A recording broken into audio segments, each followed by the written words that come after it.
Hello. Hi.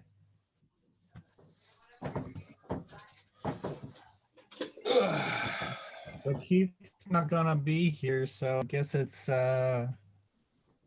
we need to get 4 out of 5 then.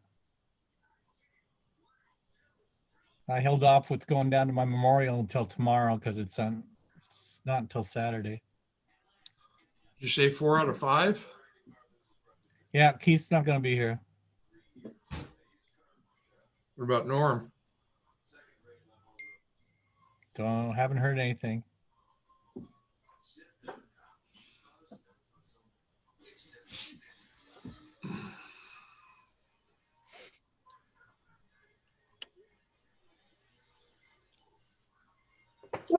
There's Joel. Count. Hi. Hi, Joel. It's really, I'm at home and it's really dark. I'm really backlit here, so I'm sorry. I apologize. I lost my usual desk. How old's your kid? Oh, he's 10 months. 10 months. Yeah, he'll be 10 and a half. Well, he's 10 and a half. Yeah. Cool. Sounds like Did fun. you hear him crying? No, I saw your wife's reflection in the mirror holding it. Yeah, he just started crying. Yeah, they do that. Yeah, kids. Hey, Karen, you're running dark. And silent. Well, her microphone's on. Sure.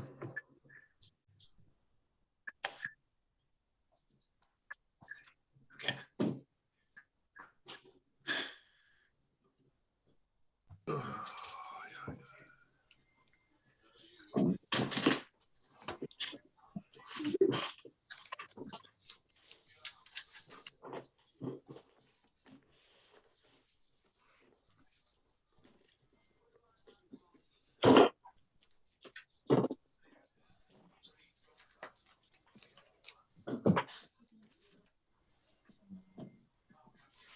So it looks like we've got some attendees tonight.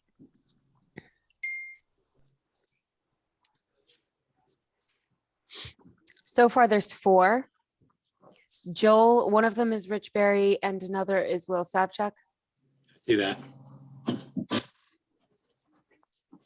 I'm not sure if this 206 number is a builder. I'm going to allow them to talk to figure out who they are.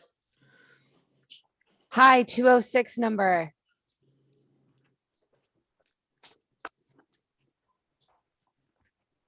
They're muted.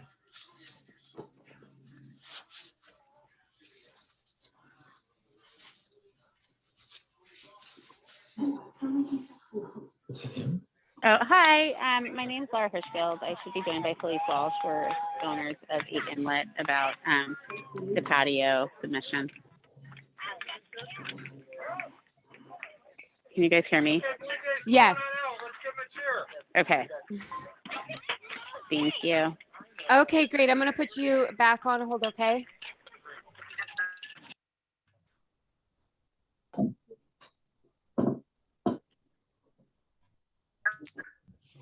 Okay, I'm going to ask the 360 number who they are.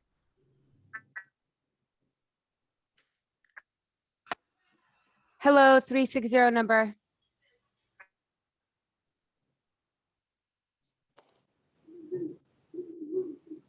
Hi. Hi, I'm asking which address you're here for. 5 of them. I'm sorry, what was that? So for the Arrow Home submittals. Okay. Thank you. Uh-huh. There's Karen.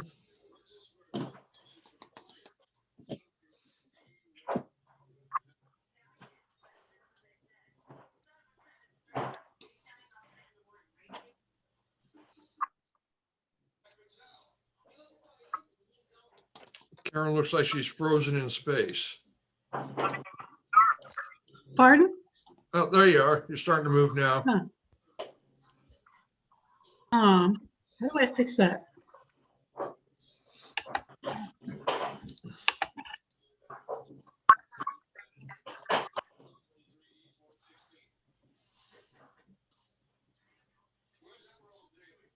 Did you change your internet service, Karen? Your internet provider?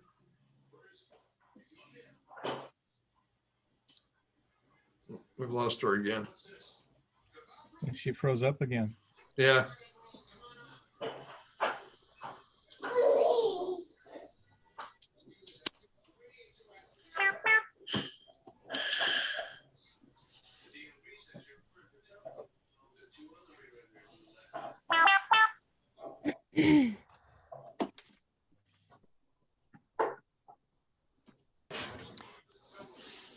Hi, Michelle.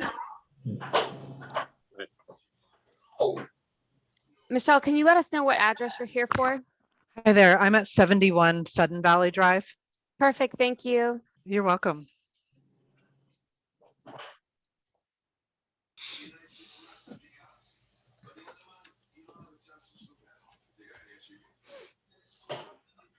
Hi, Kurt. If you could let us know what address you're here for?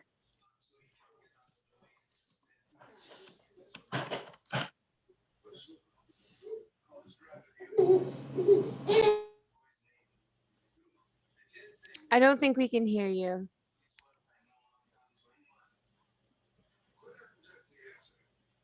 Sorry, I muted myself there. Hi. Hi, 9 Cold Spring Lane. Okay, thank you. Thank you.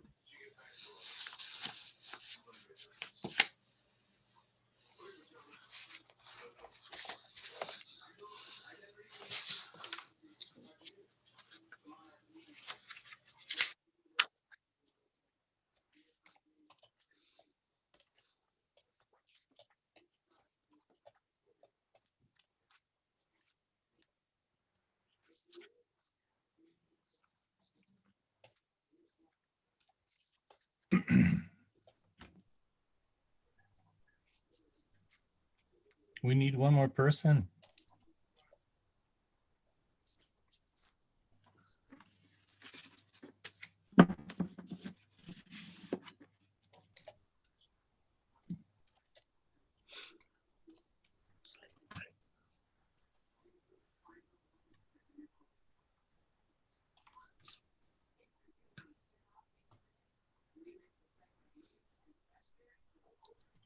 Hey, Susie, had you heard anything from Norm or Chad as far as them? I haven't heard anything personally. Okay.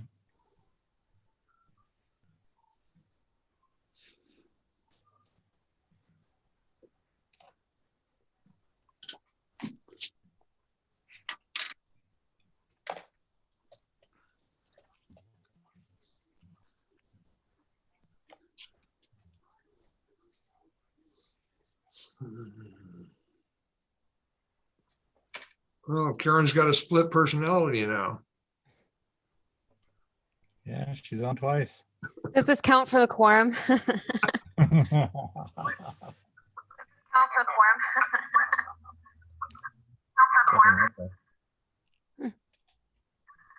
Feedback loop.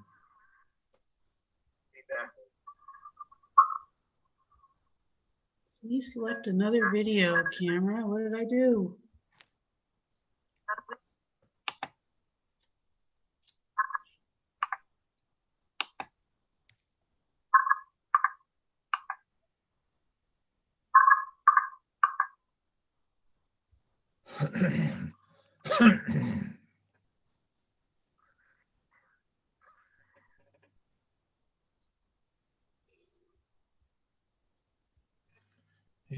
Susie, do you have Chad or Norm's phone number by any chance?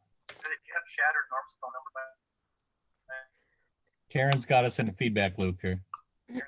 Sorry. Let me see if I can figure that out. Leave that one.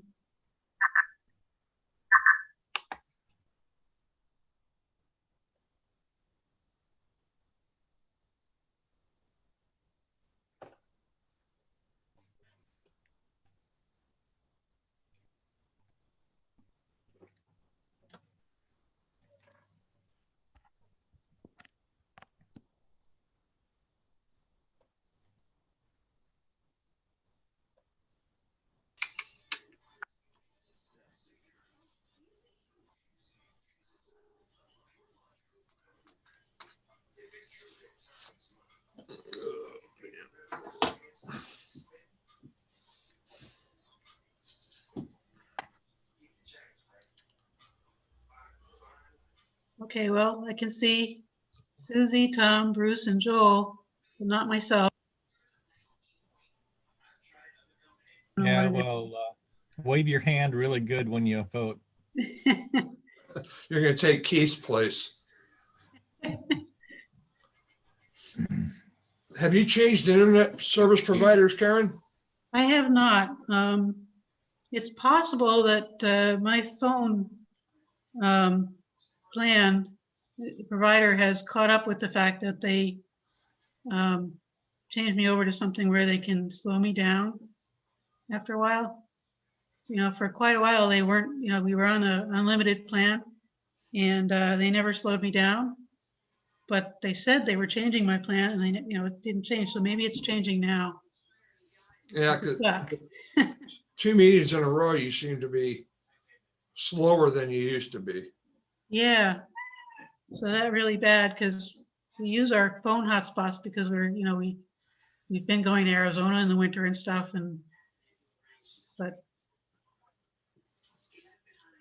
I don't know, I might have to sign up for regular service. Anyway, see how it goes today.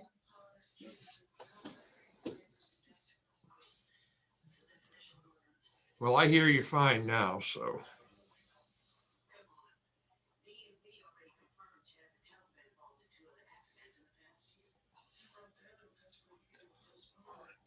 Hey, Tom, did you make it to everything? I didn't go to any of it. I don't have this kind of time. Okay. Well, a quorum creator has some value in this current environment, I guess.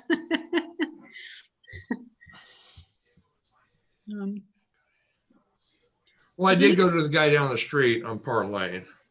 Oh, okay.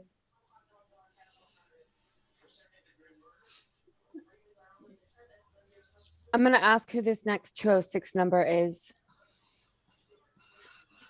Hi, new 206 number. Can I ask what address you're here for? Hi there, Felice Walsh, 8 Inlet Circle.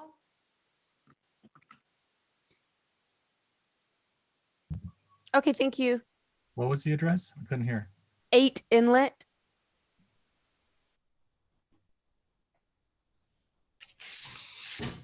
So do we have anybody else who said that they would show up? Well, Keith's the only one that I know of that said he wasn't going to show up. So, Yeah, And this would Chad be- asked about his invitation earlier today. Right. And this would be Norm's 3rd meeting in a row that he's missed.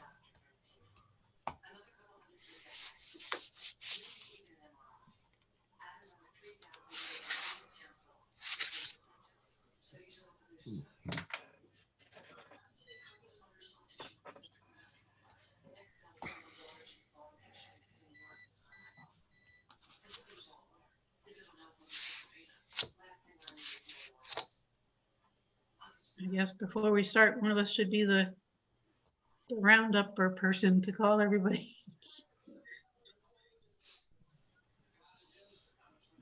See if everybody's coming.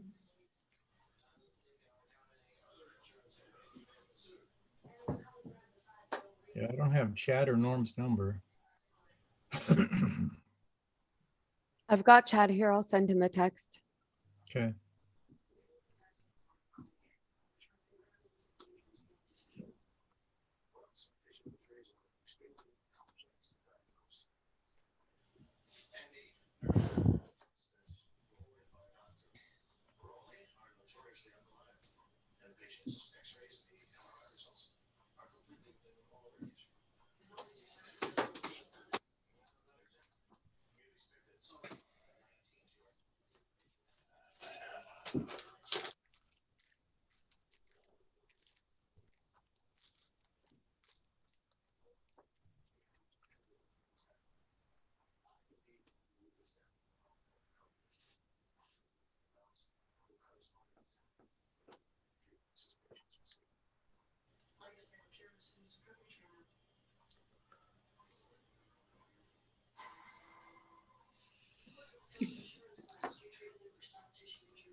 You know, we tried at least emailing Norm.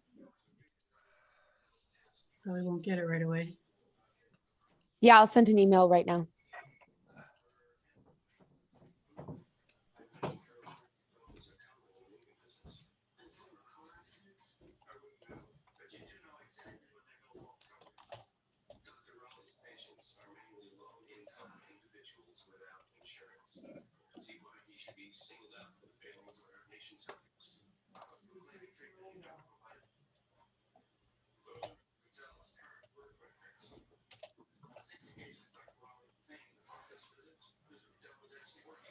Okay.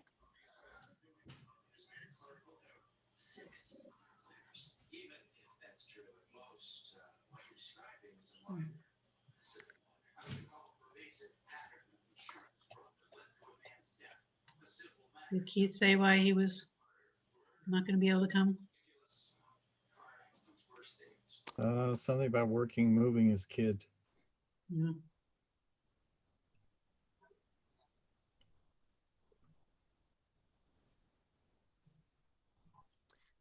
Hi, Felice. May I ask what address you're here for?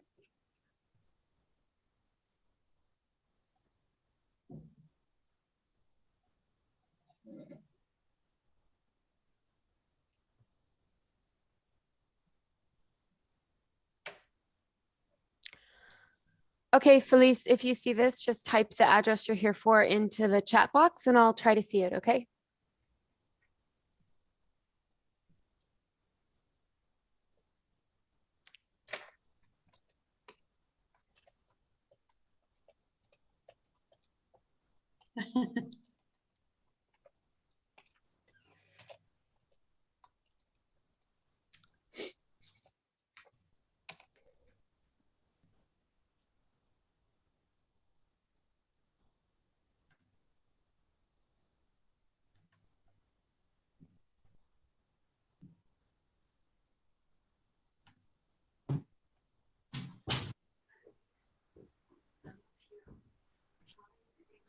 Well,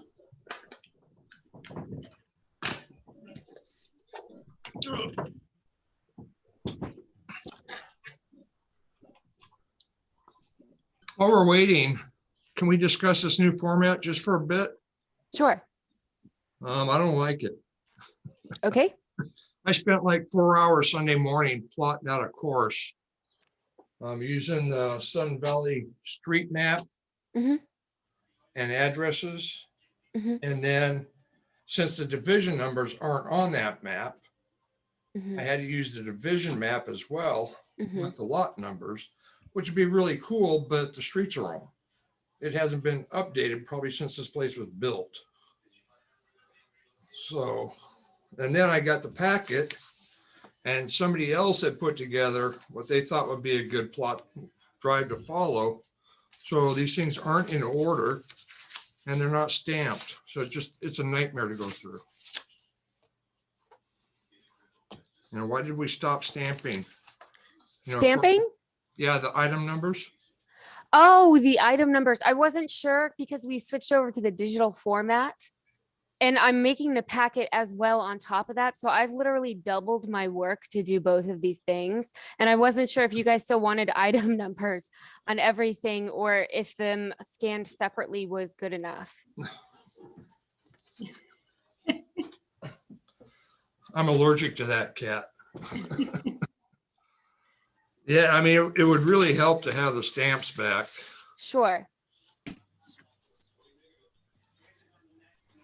Well, you didn't like the route that I put on, that I attached to the spreadsheet?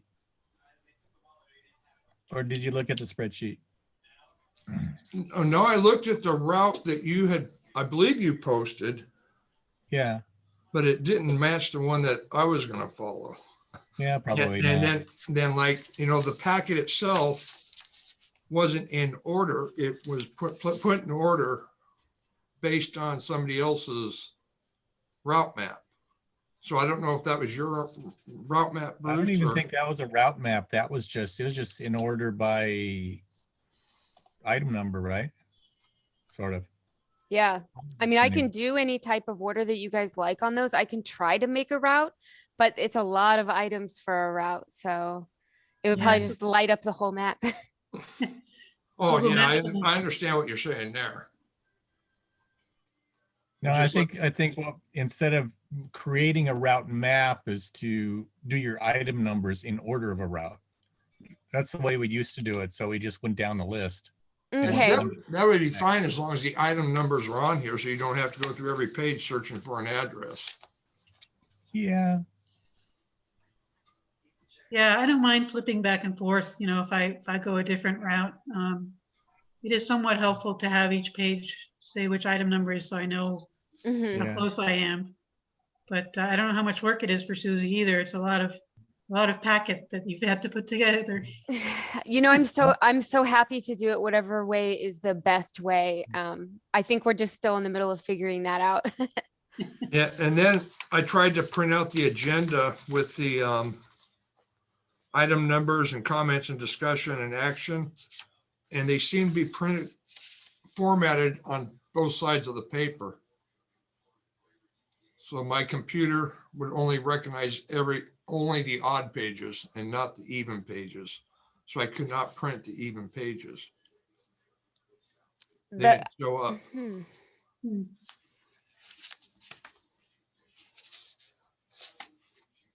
I don't know about that.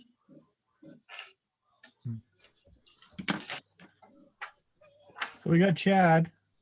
Hi, Chad. Hey, got a quorum. You make number 4.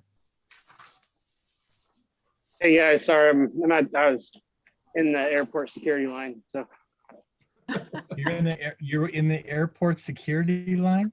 I was, yeah, I'm in the airport now. Oh, so Wow. you're all set for this, huh?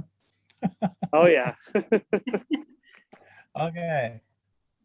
We got 4, we'll call the meeting to order. I guess I'm acting again. I'll second. Okay. All in favor? Aye. Aye. Do we vote on that? I don't remember. No, we don't. Okay.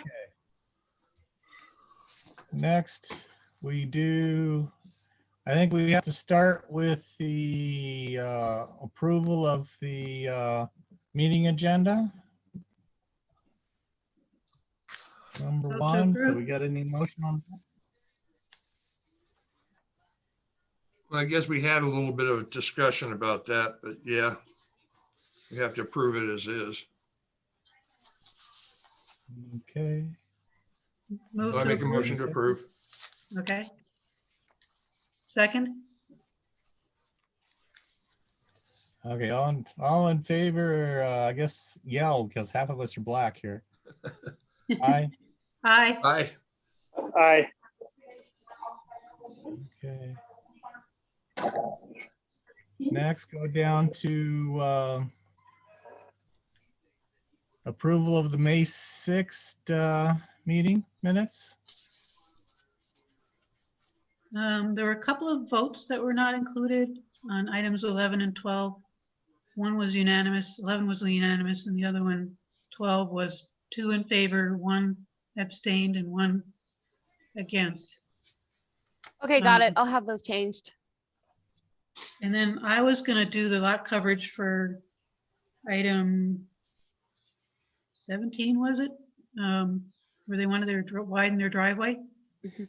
And I don't know if that's part of this, but I did that and, you know, I didn't see their deck, but it looks like they have, if they widen their driveway to the maximum 20 feet, they can have a 24 by 18-foot deck in the back and still be okay. So anybody who saw that deck, is it bigger than that? I don't know if that should be discussed now. I'll make a note of it as a question to discuss sometime in the future. Okay, Okay, so we got an approval with comments. move to approve with Changes? vote. Whatever. Missing, a little bit of missing information filled in. Mhm. Okay. And was there a second? I'll second it. Okay. All in favor? Aye. Chad's vote silent because his microphone's off. Approve. Okay. I'll approve. Next, we're gonna go with work with our attendees first, right? Would you like to do new constructions first? We do have some builders here. Let's work with our homeowners first. Okay. Okay, so by my notes, and tell me if I'm wrong, I have got the 206 number 026 as the inlet patio submission. I've got Michelle here for 71 Sudden Valley Drive and Kurt here for 9 Cold Spring.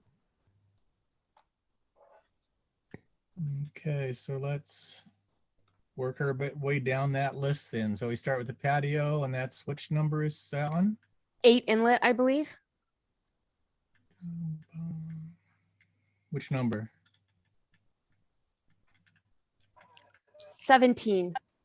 17, thanks.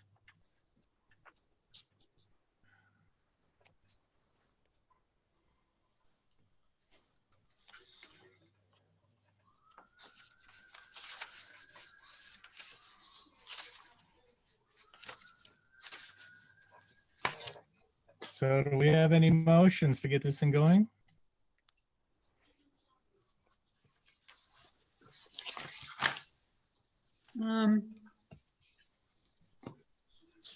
Can we discuss first without motions? Because I don't know what motion I would want to make. I need to find 8 Inlet. Okay.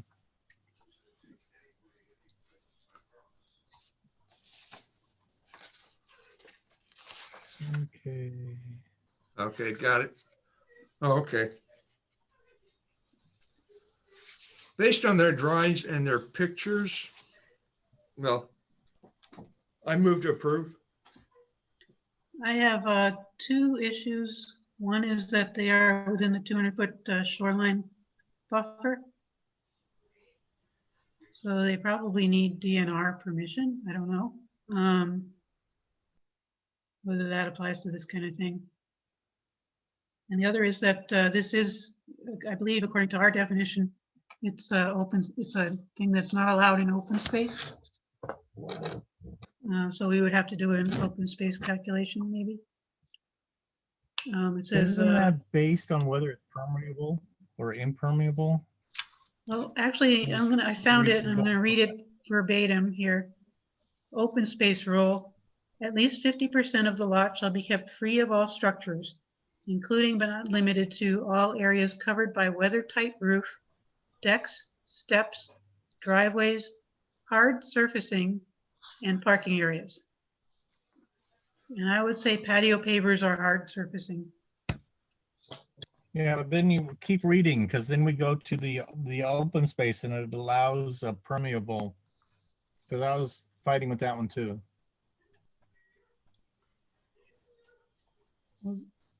That's all that's in our policies. The county has a definition for impervious surfaces, but our policies just say what I read right there, as far as I know.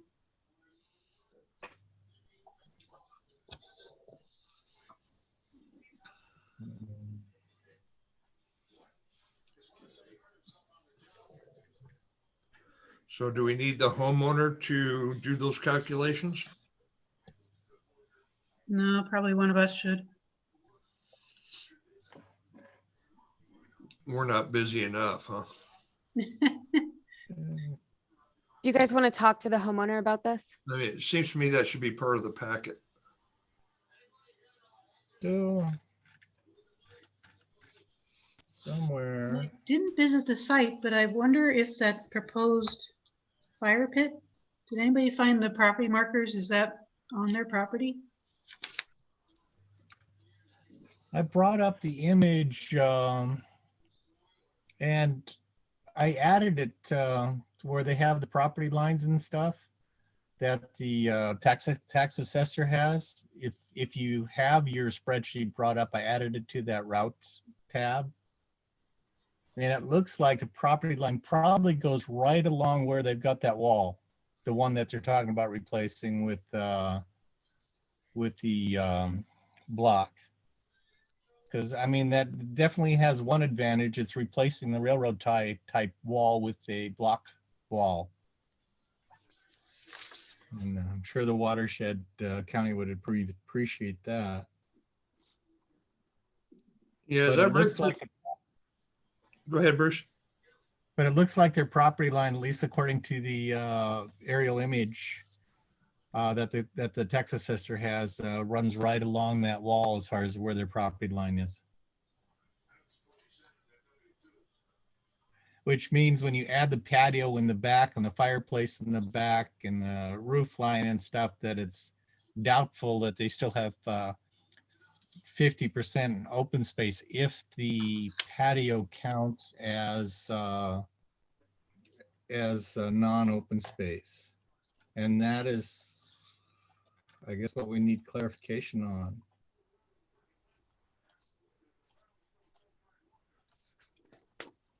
Yeah, it says replace existing fire pit, but I don't see a fire pit on their photographs. I see a fire pit area. Yeah.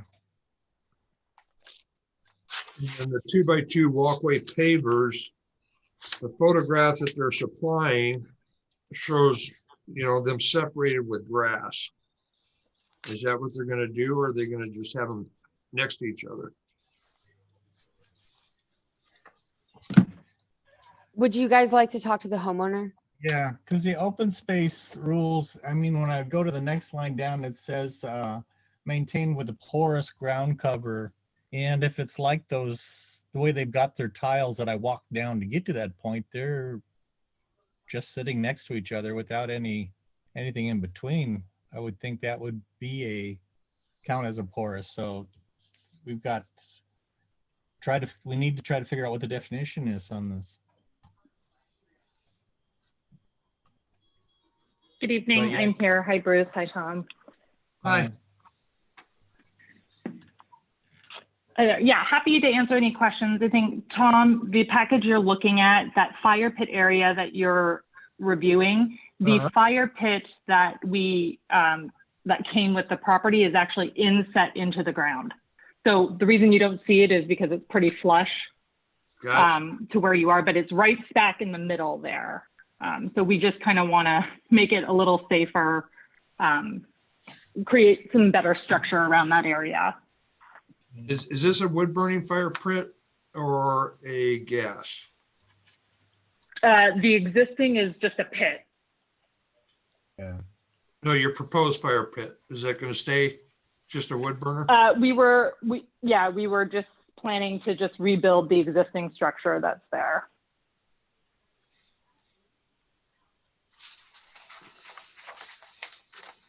So I know you have an empty lot next to you on that side. Mm-hmm. And that's why I was wondering whether that fire pit is actually your property. And Bruce seems It, to. it, I think. yeah, I from heard- what we understood at the sale, from what we understood, it is on our side of where the ribbon and the markers were. Have you found a survey marker, There was a survey marker, correct? which is like a rebar driven into the ground with a yellow cap on it? Yellow plastic cap, Yeah, and a survey company embossed into it, name embossed. You may not be I able to have not looked. Yeah, I haven't looked that closely at it, but happy to inspect it and send a photo if we need to do that.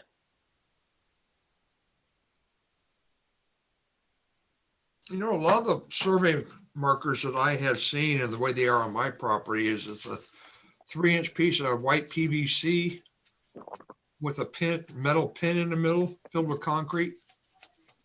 Makes it real easy to find with a metal detector. But then it's got yellow stakes at them too, so. Okay. Yeah, we're happy to do that. We, as part of the sale, it just came as part of the house. Your two by two pavers walkway. Mhm. Are those going to be next to each other, or are they going to be like the photograph where it shows grass in between them? Grass in between them, we have just conceptually put that there. So if it comes down to needing more green space, we're flexible in terms of how we design that area. Cool.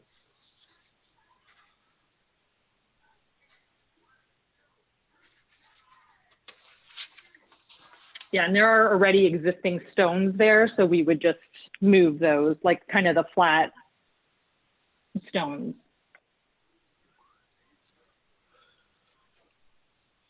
The flagstones with it. There was Karen's question about the easement from the lake.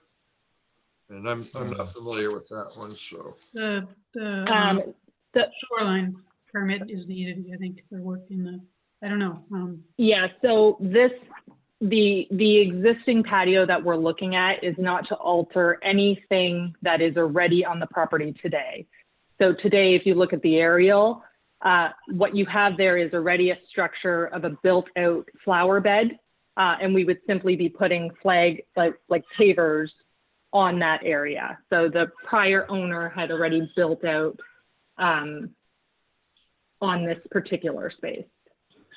Yeah, that's where our problem is right now, is whether the pavers are still going to count as open space. Your raised beds with some walls and stuff in there, that definitely qualifies as an open space application.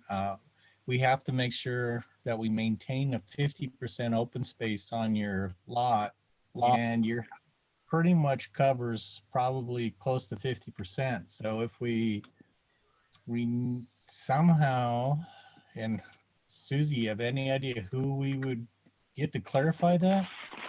We need to know whether the pavers will count toward the open space, or if it doesn't. If it doesn't, will almost guarantee this throws it way over the 50% open space. Why don't Joel and I look into that? Okay. Yeah, a lot of this to me looks like they're just upgrading existing with newer and better materials. Especially that wall. That would Yeah. make that wall would be a lot nicer with what they got proposed. And the stairs. Yeah. So to me, it would be an improvement. The question is permeability and whether or not we're gonna violate the open space rules. Yeah, and our policies, I mean, we follow our policies. And, I read to you guys verbatim what it says, 14.5.1, open space rule. And hard surfacing. I think, technically, if they have the squares with the grass surrounding it, you would count each square as a little piece of hard surfacing. Yeah, I'm not really sure. It's because I've seen it done otherwise too, where as long as they have the drainage in between, that it didn't. So that's, if Susie and Joel can get that figured out, then we can come back and answer it. But I have a feeling that we probably can't answer that at this meeting because it's going to take some research. Yeah, I'm a lot more comfortable with answer the running owner through a 6-8 inch gap between the pavers for the, you know, the water can just run off a 12 by 12 paver onto the grass area. Yeah, and then Which is better than solid. our intent is on the deck, the pavers would have space in between them so the water could run through with the gravel underneath. Okay, what kind of gravel you putting underneath it? That's always another thing, because usually a crushed rock with fines is considered non-permeable. So if we're talking, So we would defer to you guys. We're not familiar enough with, so if there is an opinion here, we're happy to comply with whatever that would need to be. Or we can keep it as whatever the surface needs to be. okay, so Joel, if you can research it with the idea that they'll go in with crushed without fines or with pea gravel base or something so that we have drainage underneath. And then we can answer the question that way. And I believe the 50% rule is county rule, right? We're just kind of following their lead on that. Well, it's also in our documents. Right. It's in our documents too. Well, yeah, if it was just our documents, but we could do a variance for, you know, if we're within 5-10%. But if it's a county rule, then we can't. Yeah, and I think we're copying the county on that one. So that's why we need to know what we're doing when we answer this question. And Joel and we'll look into that for us, and we can defer it until the next meeting. Move to defer, I guess.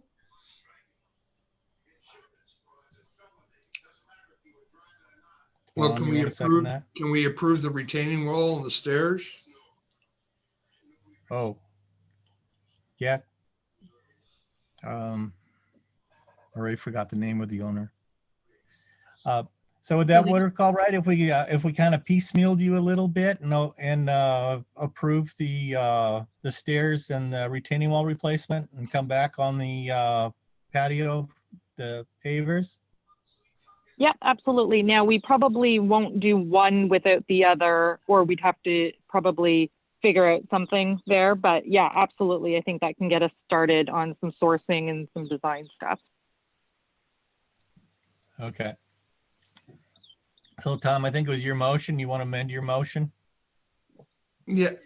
Well, I'll go ahead and move to approve the stairs and the retaining wall to the new materials. And, you know, if they want to wait, that's up to them. Okay. Chad, Karen, one of you guys want to second that? Sure. And Okay, defer I'll the approve. other. That's sounded like Karen, not Chad. Yeah, that was Karen. Chad still mic's off. Okay. So, All approved? aye. Aye. Am I allowed to vote? Yeah. I don't know. No, Karen or Noel voted. Well, I think it's normally a tiebreaker that she votes at. Yeah. Okay. So I didn't hear Chad, but we either. There's Chad. No, we passed. Nope, Chad's gone. Chad. Yeah. Okay. It's approved, and on the wall and the steps, and we are deferring the and we'll come back next meeting on the pavers. Got it, Bruce. Okay, who's next? Do we need Chad? I think once the meeting starts, I think we can continue. So we've got Michelle at 71 Sudden Valley Drive and Kurt at 9 Cold Spring. Let's do 71 Sun Valley Drive. Okay, Michelle. Hi, Michelle, are you there? And that's a tree, right? Yes, I am here. It's a tree. It's a decorative like plum tree that the previous owner planted, and we were the second owners of the home. But I got one of those and I hate it. Well, yes, it is a bit problematic. So the first thing is it's planted right over the sewer line.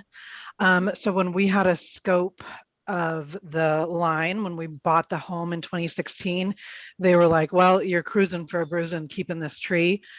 But we have struggled with like getting rid of a tree, truth be told, because it's like, oh, it's a tree. We don't want to cut it down. But we had run into some problems with the roof. There's a lot of rot and mold where the tree is. We cut it back, but the part of that roof just never sees daylight. Then in addition to that, it clogs up all the gutters, which is a never-ending chore, and we just get a lot of blockage. So then all the water just pools at the foundation. So then that's another tricky thing. And then the last thing on the list is that there's roots, and I have a small child. My father's disabled, and it's just causing problems in our front yard because we don't really have a backyard. So really the front yard is the place that we can be.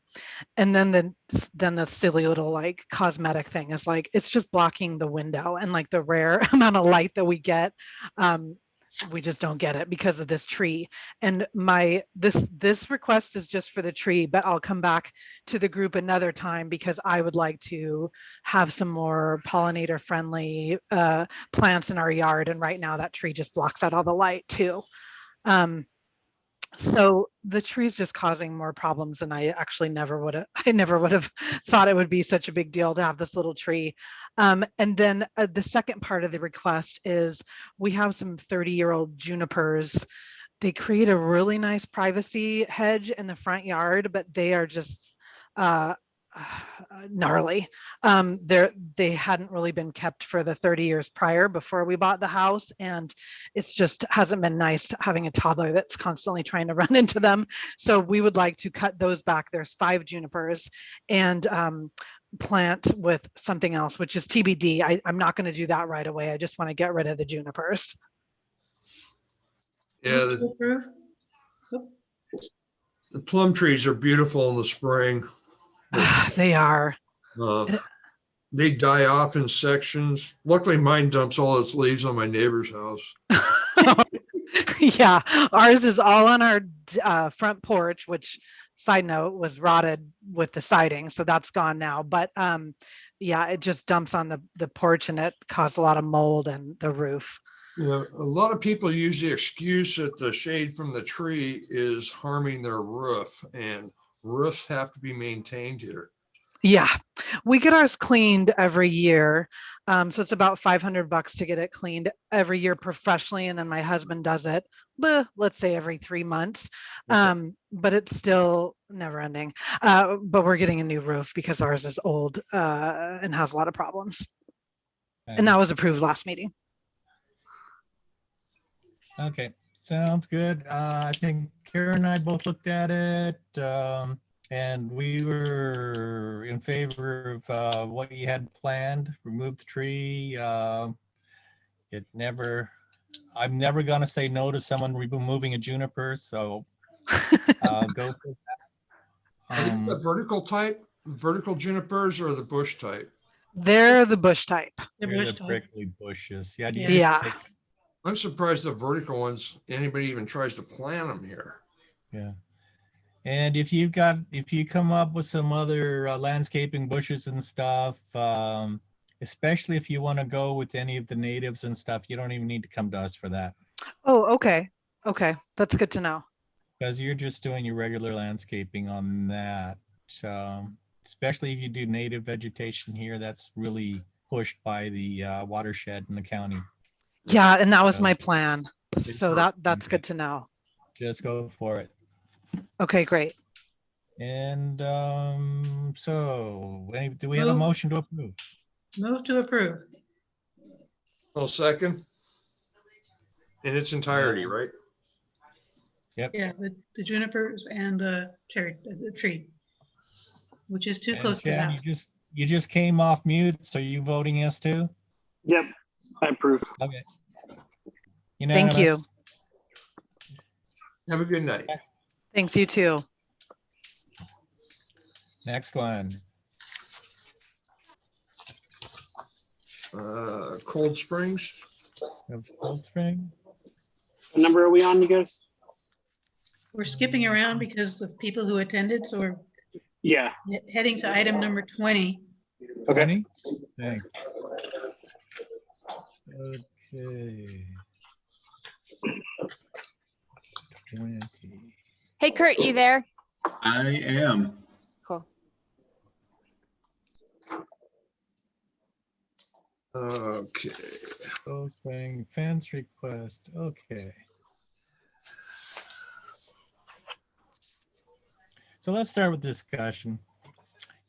I don't know if you guys have looked at the spreadsheet recently that Susie set up there, but I added an extra tab on that for number 20, where we kind of edited the map on what they presented. And we were out there with the owners. On the left-hand side, they were talking about having a 1 foot in from the property line, a 4 foot variance, but it's up against a greenway, kind of a 10-foot right of way. So 1 foot in would match the 1 foot in where the neighbor has their fence. So it would match that. The right-hand side, they were just talking of going up, and we discussed them stopping 1 foot short as far as putting a post in, and then they could just block the rest. So they're not actually tying into the neighbor's, well, the neighbor has a fence right on the property line, and they're just gonna make use of that because they want to play with their friendly dog. In the back, we hunted, and it is really, really difficult to figure out where the property lines are. It's going up against the green space. We tried to line it up, and it looks pretty weird with the way some of the buildings and stuff have gone in there. But we discussed bringing the fence in from the where we think the property line might be, to where it just comes across where they got the LP tank. There's a screening there to go across the front of the deck, and jog back on the right-hand side and bring it in toward the edge of where there's a small shed. That would bring it well in from their property line, and so I don't think there's be any need to have to identify exactly where the corners are with the proposed change. So that was the discussion we had out there. Karen, did I miss anything on that? You got it pretty much right. Maybe a little clarification. They're going along the deck posts because the deck sticks out possibly right to the property line, but the deck posts they would be able to use to put their fence up along there. So they moved the back fence all the way up to the end of the deck? Yeah. Yeah. Do we need a variance request then on the left-hand side? We'd need a variance on the right left side. and the right, because their posts will be within 1 foot of the property line on that side, and 1 foot of the property line on the right. I mean, on both sides. So it'd be a 4 foot variance on both sides, and then that bringing it in on the back. The neighbor's existing fence, is that an approved fence? Is that something that went through the committee? I don't know. It's pre-existing for who knows how long. It's a converted rail fence, split rail it's type. a split rail, and they have some black plastic kind of mesh on it too. That doesn't sound like an approved fence. No, it's in the backyard though.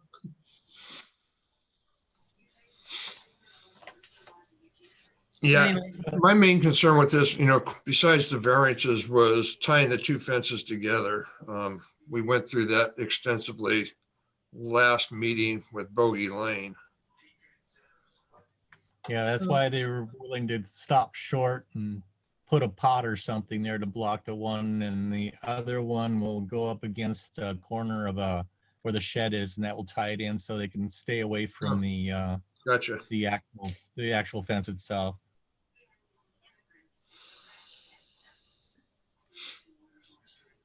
So we want to bring the owner on to see if they if I misinterpreted anything there. Hey, Kurt, you here? Yep, still here.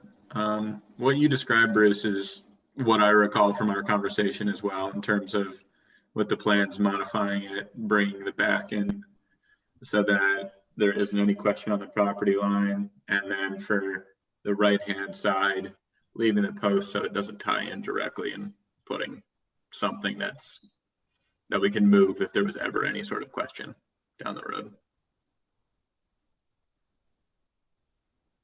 Okay. Anyone want to make a motion? I'm not allowed. I'm usually the one jumping up and doing this. So come on, guys. Move To to approve. approve. Yep. Chad can have that one and I'll second it. Are we going to put a note on there that we still need a variance request? And yeah, we're going to. Oh. I hate to be, while I'm thinking of it, Susie, can you just make a note? The previous approval we did on the cherry tree, it's Mhm. over 8 inches. They're gonna need a Sudden Valley, they're gonna need a county permit on that. Can you let them know? Sure, I can do that.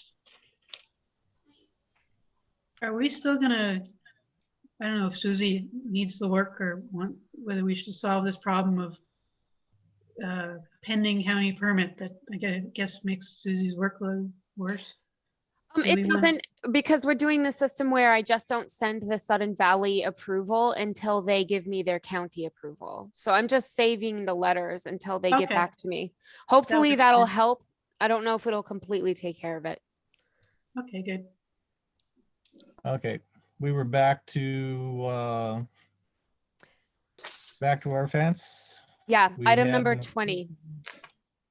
Do we need them to And so- submit a variance, or can we approve a variance?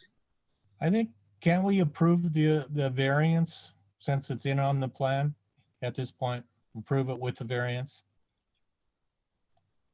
I'd be willing I to do don't that. know. I would think that we We're the would, committee. Let's just say yes, we can. That's a good Okay. idea. That's good. Let's start making our lives a little bit easier with some of these things. If we're already agreed upon it, Susie can just note it, right? Yes. Perfect. Okay. So, yeah, I'm still uncomfortable with the 1 foot on the right-hand side. We were pretty insistent on 5 foot on Bogey Lane. You know, I think we need consistency. Because I don't want them coming back on us saying, why did you give them 1 foot when you made us do 5 foot?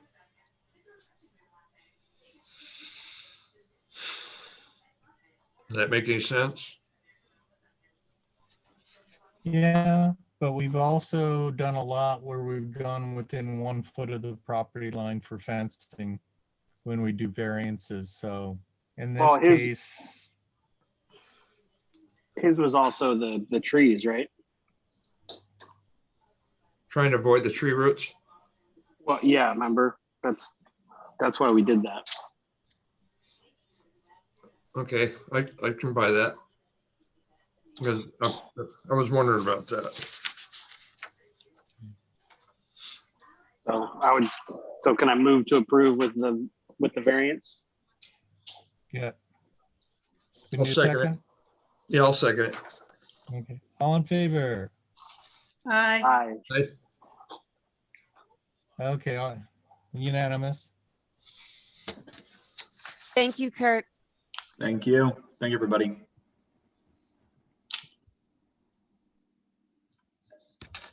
So that was all of our owners. I think so. It looks like we have a new visitor, MP. I'm going to ask them who they're here for. Hi, MP.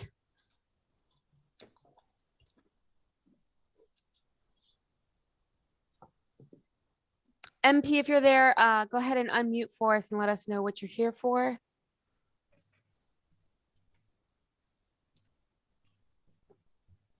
We've had some new construction people that were here first.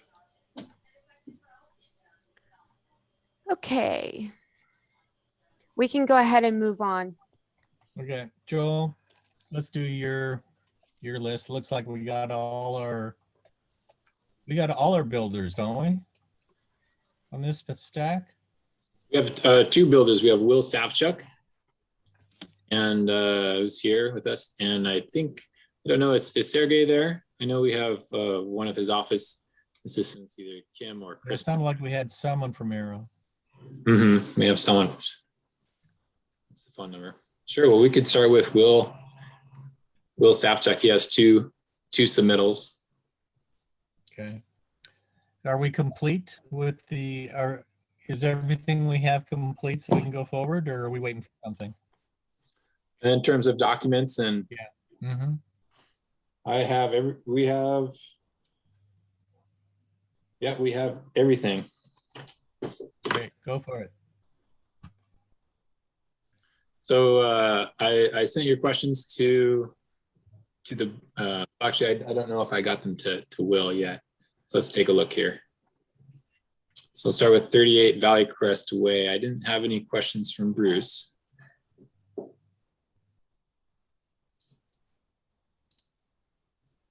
I sent my questions separately in a different way because I was having trouble getting them. Yeah, I've got them compiled here on a, well, I had them. Let me go find them again real quick. It's 38 Valley Crest. Yeah.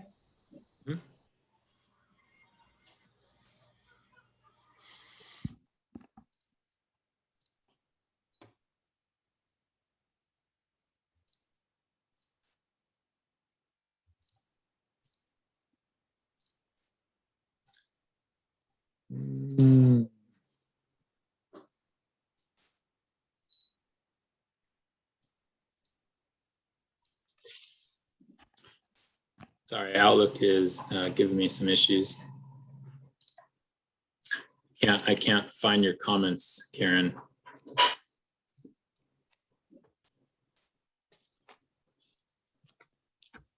Let's see here. They came in this morning. Oh, here we go. All right, 38 Valley Crest Way. Yeah, so the plan set is now 518. So they were, I sent your feedback to the builders and my feedback, and they had uploaded new plans as of 518. So if anything has changed, we can take a look at the new plans. So the survey should identify species on each tree. Yep, that was talked about. I don't know. Let's see. They can't redo the survey that quickly. Right. No, that's fine. I've got it.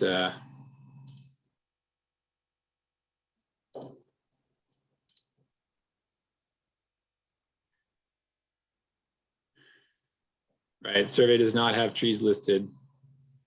Species. It only makes the distinction between conifer and deciduous. And I don't think we received an update on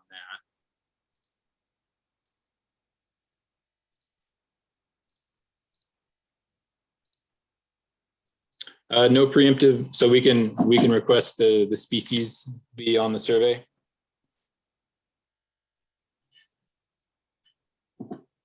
No preemptive variances. So I think we have a variance here for the driveway.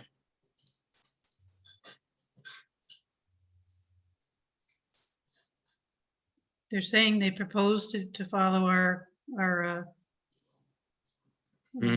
requirements, but they want a variance just in case they need it. Originally, the driveway was steeper than 14 degrees, and so we asked the builder to bring it down and then indicate it on the site plan, which he did. But the concern was that from the builder, as the project moves forward, because he's at the maximum right there at 14, he was worried that he would go over. And so he wanted to try to get a preemptive variance just in case, because as they excavate, to try to lower the house to get that driveway slope lower.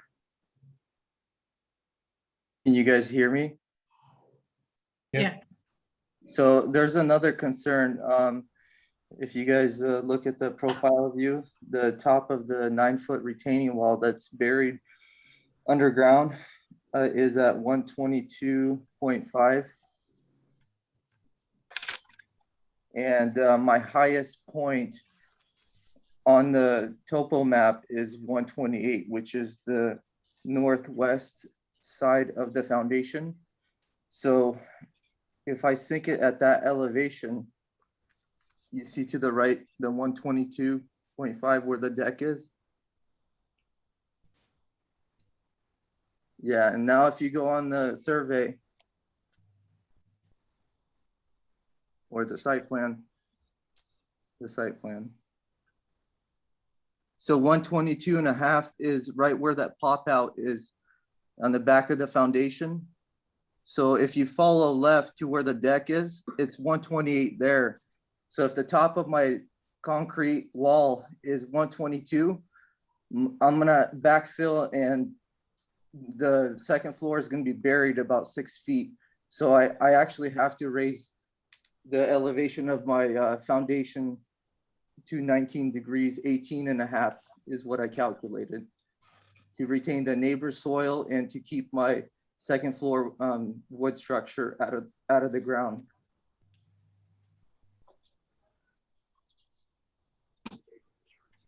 Is this a spec house or is this house sold?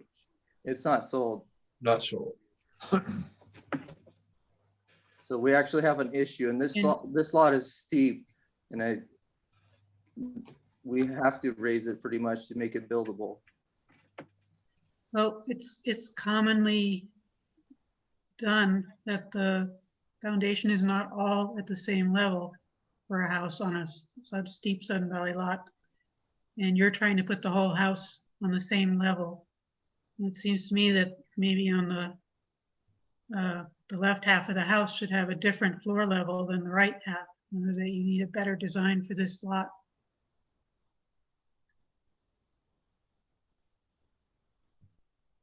Well, it's tough to find something for these kind of lots. It's dually sloped. I mean, if it was sloped in one direction, then I mean, like the right hand side is fine, but the left hand side is pretty steep. So it needs to come up, and I need a variance for the driveway to make this work.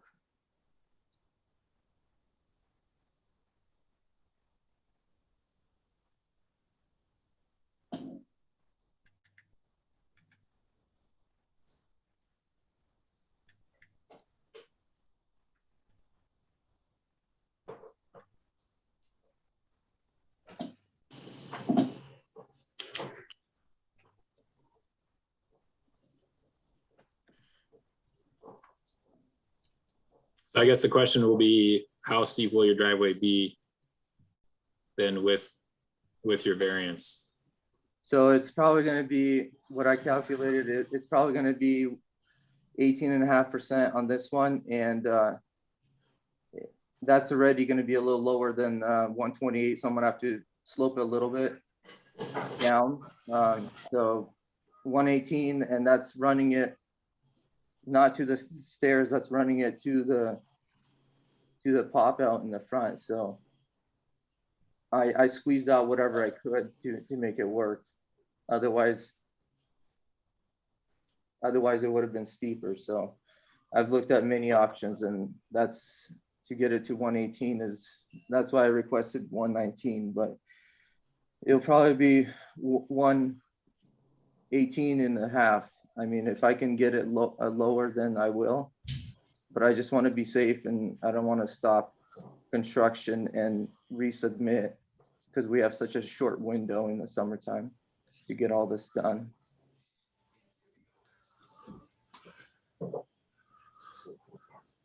Okay, well, I mean, you're right at 14 degrees. What's the possibility of going over? And if you're going to go over a little bit, how much is a little bit? So it's Yep. currently at 14, going over, that's what, 18 and a half minus 14, that's what, 2.5%? No, 4.5% 4.5%. over. That's quite a bit. It is. It really seems to me that most of the slope goes laterally, from side to side. And having a house with like a split level concept where the floor level on the left and right are not the same is what you really need to I mean, use on this lot. I can't really cut into the neighbor's territory and And I mean, is your where the lot is higher there on the, I guess the left side, exactly. you would need to have a higher floor than, and steps between the levels. Well, I'm already at 9 feet. I mean, if I go 8 feet, that's gonna sink even lower. So, I mean, I can't really go higher. I mean, I'm pretty close to my height restriction there.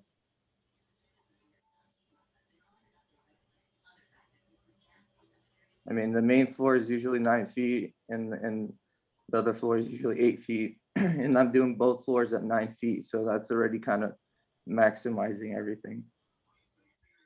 Now you can measure from that 129 elevation, because that's the high side. You can be 20 feet above that. And that's not enough height. 129.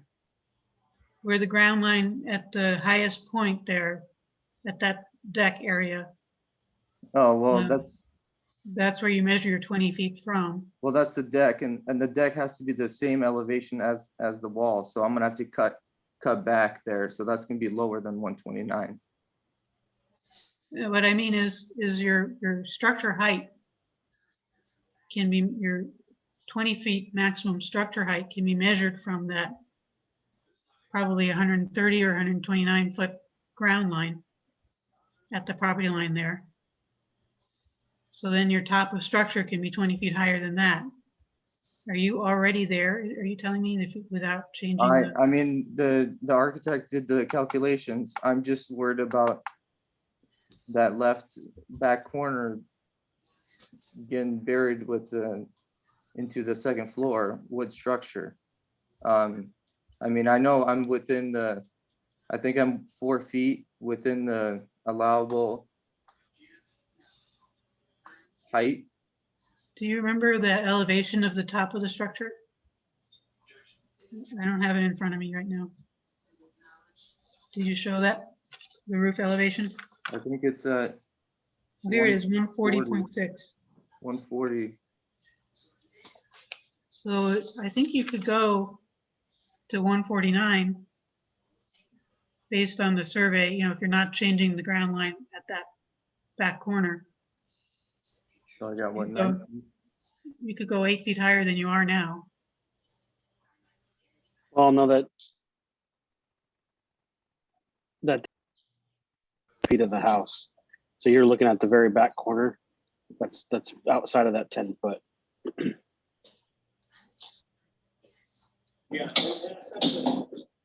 So he's basically he's calculated it off of the 122.5, and so his roof line is at 140. Looks like 140 and a half. So he's like with he only has like a foot, maybe an extra foot to go up if he really needed to. Well, he can take the 20-foot measurement criterion, right? The high side measurement. Yeah, but it has to be within 10 feet of the house. Right. You're and the property line at that back corner is within 10 feet of the house. Oh, okay. Yeah, I see what you're saying. Yeah, at 128. It's 5 feet from the house. Okay, yeah, you're right. Yeah. So he can go like 8 or 9 feet, 8 feet above what he is now. Yeah, I'll probably be at 18.5%. I think I'll be going around 5 feet higher, so I'll be well within the height limit. I guess what I'm saying is you can have a decent sized house but the whole floor levels cannot be on the same level on this lot, and you'll still have a decent driveway. No ski slope driveway. But you would have to redesign, you know, have the house redesigned.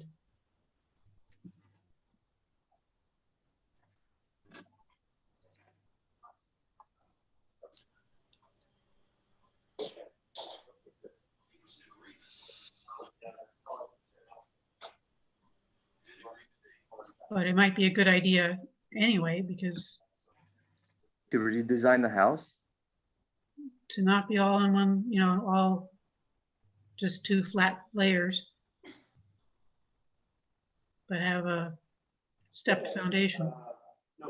Because you're worried about the back. I think they're going to need a significant, if they leave this design as it is, they're going to need a significant retaining wall at that back corner. With the 122.5 or whatever. So we're looking at a retaining wall. Actually, I think Karen's looking at a different set of plans because this one's not fitting the slope. If we have to do that much of a variance on a driveway going up there, she's saying that a different designed house that's actually designed with the lot slope in mind would be a better move and wouldn't require the variances or building another house that has a super steep driveway. Okay. I think that's what she's saying, and that's, you know, we're supposed to, especially on these spec houses, they're supposed to be designing them to fit the lot, not forcing it the other way around. And that might be that's what she's looking at here, is, in my opinion. And this split entry design is pretty much made for these kind of lots. There's not very many other designs that can go with a dual slope lot like this. I mean, I went through a bunch of different plans with the architects. He said this is a difficult build.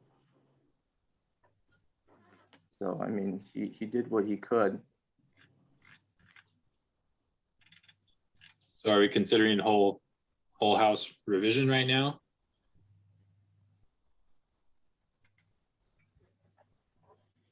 You look at what they did at 16 North Point. That's 3 levels. They were quite clever how they did that. And that's the kind of thing that Sudden Valley, this kind of lot really. So what's the big deal with raising the house a little bit and having a steeper driveway when half of the other driveways are steep? I mean, It has been a mistake to allow them to be that steep. In a few cases, the whole lot makes it impossible to do anything else. isn't that what a variance is for? Is to make things work in Sun Valley? I mean, Sun Valley is not an easy build. But rather than create a driveway that will be a problem for the owner, what I see is that, yes, there is a diagonal aspect to the slope here, but it is more steep going crossways than it is going toward the back. And so you could have the left half of the house be some steps from the right half of the house, and have a lower right half of the house so that the driveway can be usable without scraping bumpers all the time. It could be done, it looks like to me. I mean, the only other option I see is to, you know, raise it a little bit more and put a retaining wall back there along the property line. But I mean, if we leave it as it is, the retaining wall is going to be 5 feet high about.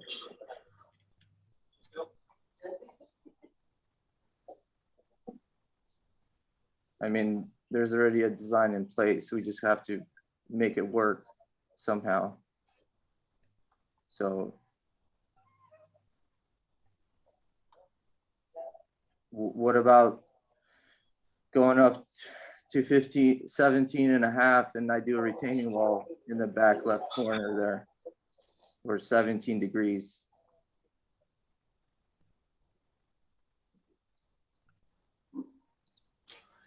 I mean, at this point, we're 2 weeks away from getting started here.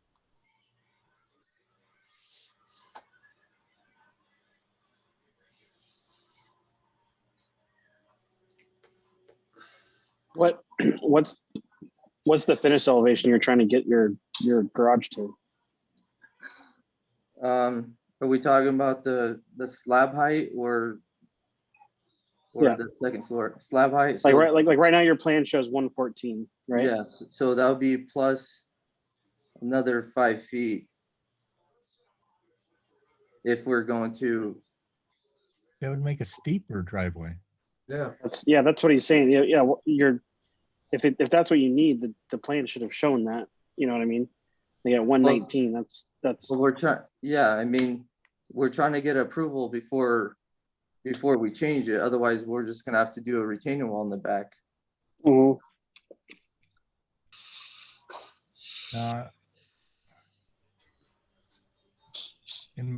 In my opinion, the houses should have been designed using the criteria we have in place. We shouldn't be trying to preemptively or build something that does not currently fit the lot. If we have a set of plans that will meet the requirements and meet the max slope, then I'm fine with that. But if we're starting to change that and make it steeper, and we've already had the learned the problems with that. That's why the 25% is in there as a max. I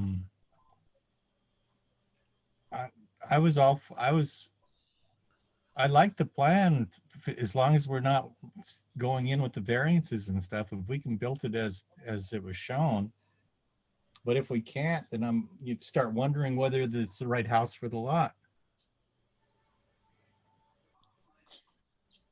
Well, what are the variance forms for? I mean, if these lots are tiny and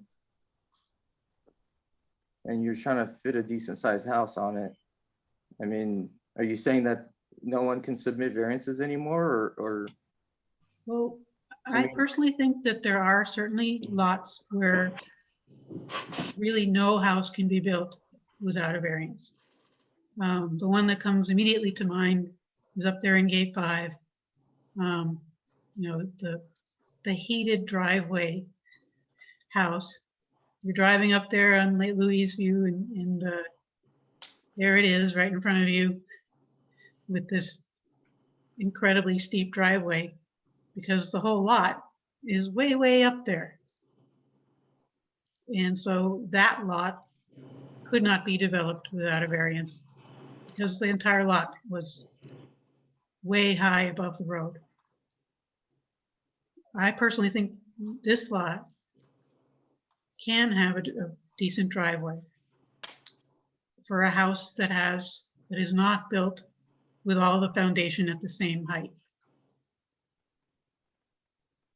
I personally think this lot can be developed with a perfectly nice house that does have to have some steps going from the left half of the house to the right half of the house, and not have it all on the same level.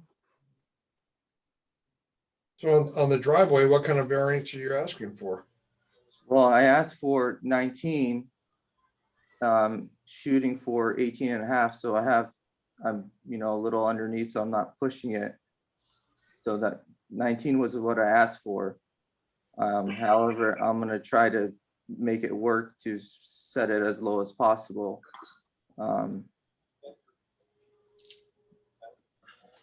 Is that too much to ask for? It's a lot. I mean, the county approved these plans and they already have a design in place. Yeah, they're approved at the 14% though, right? Well, it was higher. When we submitted to the county, it was higher. The average was 19. And then when we submitted the first time to Sun Valley, Joel came back saying that there's a limit to 14. So the county approved it at 19.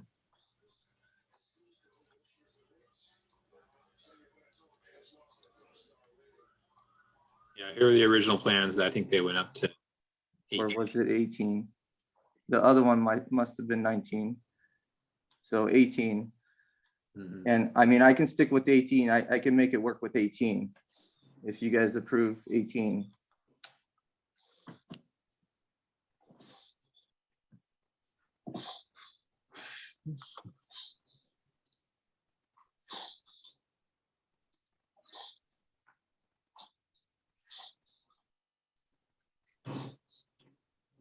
How difficult is 18 to walk? You know, especially if there's snow and ice on it.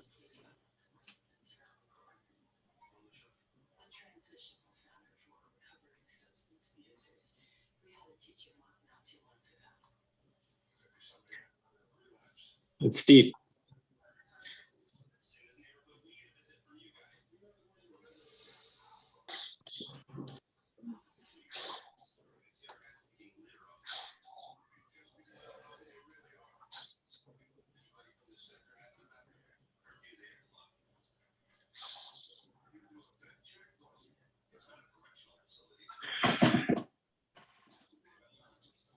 You know, this is a good case where it's a good idea to come at us with conceptual drawings first.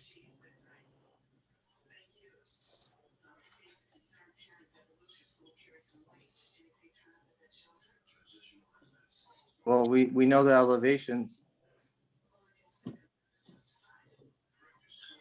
So what we'd like to do, would you like to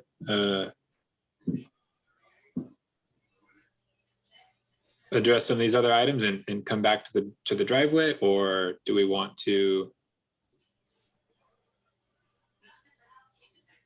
discuss the variance or talk about a whole house redesign?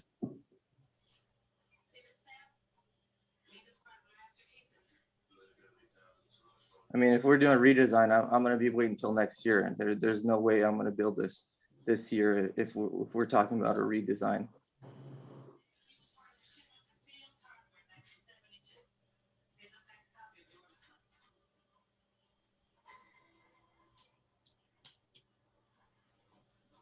So I take it we're not capable of building it as originally presented with the meeting the 25% max slope on the driveway then.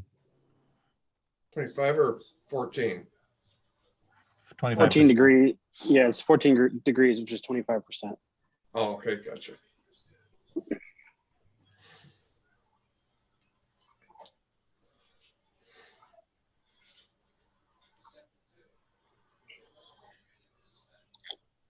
You know, there are certain homeowners in Sun Valley that have purchased houses like this with these steep driveways and they do nothing but complain.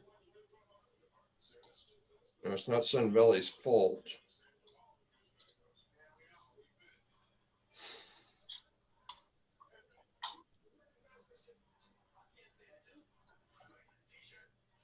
They just seem to cause headaches.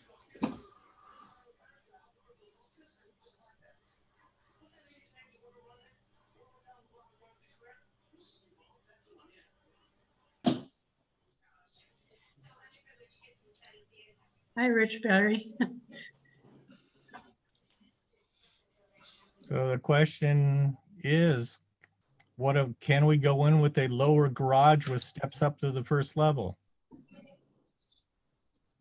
Can we just lower the garage level? That's a thought. Make a taller garage out of it. Well, his concern is that the back corner of the second floor is going to need a retaining wall. So really, he'd have to raise the second floor up. So you'd have a taller garage. I think I understand what, it's actually a good idea. It is. Leave the whole house in space, just where it is, but the garage slab goes down Yeah, bring it down. so that it's a really tall garage. Well, that's an option, but the front stairs is going to be an issue then, making it work to where I can come down on that driveway then. and not encroach, get any closer to the property line. The impact would be on the interior, right? Because you need to put stairs inside the garage up to the house. Well, it would affect the deck on the exterior too at the entry, because you're raising because essentially what you guys are saying is he has to raise the second floor up and then, or drop the garage down. But in order to fix his problem, the second floor has to rise to a higher elevation. I think what we're saying is leave the garage where it is, just drop the slab down. Keep the same footprint, just lower the slab. Make the front of the garage a little bit higher. Like, I think what he's saying is you lower the slab because you also want to lower the driveway, which means that that little set of steps at the entry would become a little bit larger. Right. And it would have to have more steps. Which would be a lot But I easier to don't work. see that as having any trouble fitting, right? It would just have to go, yeah, I don't know, it depends how many more steps. What was the difference we're talking about in elevation? About 5 feet, so that means that's quite a bit of more steps. 10 more steps. Yeah. So yeah, you have another landing at least, and Yeah.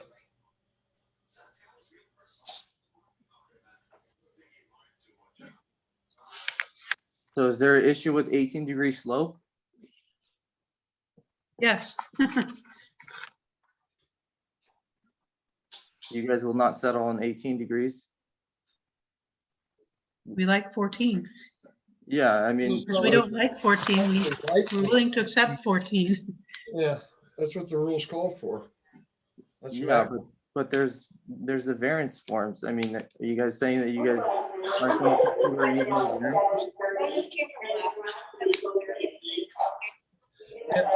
Variance norms don't do a lot of good when it comes to safety. This is a safety issue. Well, it's worse when you have a daylight basement going down towards the garage and there's snow, and either if you're walking, you could slide and smash into the garage door. If you're driving a car, you're gonna run it into the house. I mean, going uphill, you can park down below, and even if you try to go up the hill and you slide down, you'll just end up back on the road. I mean, If you park on the road, you still have to walk up. yeah, And it's not legal to park on the road. well, that's what a lot of people do, or they park in front of the gate. Yeah. Like in gate 5, there's a lot of people, that's where I used to live. A lot of people park by the mailboxes across, or that area right across gate 5 before you enter, and then they walk home. And obviously you'll have to shovel your driveway a little bit, just enough so you can walk up the driveway. And usually with these steep driveways, young couples buy them, not older people. I mean, I built a house that was even steeper, and it's been approved.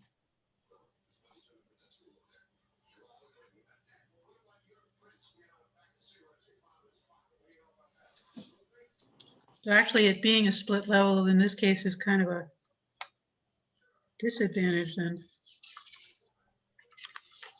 You want that front door on the lower level to have that lower garage slab idea work.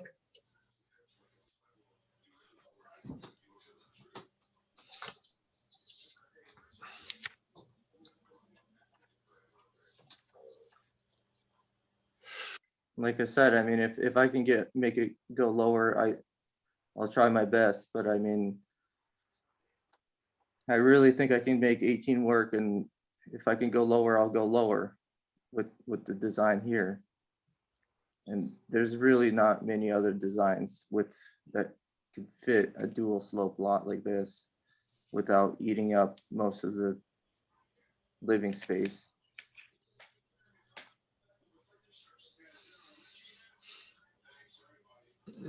So what happens if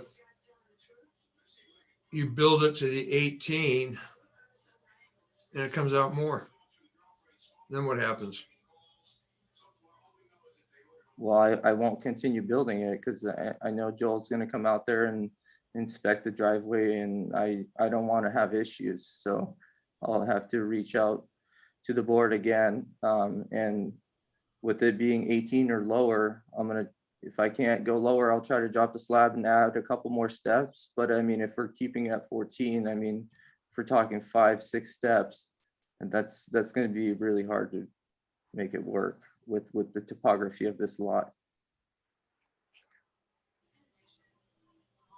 Does anybody remember in the last design review meeting, there was a steeper driveway? And we requested, and the builder agreed that they would put in steps alongside the driveway for safety. Does anybody remember what the steepness of that one was? That was 18 inlet.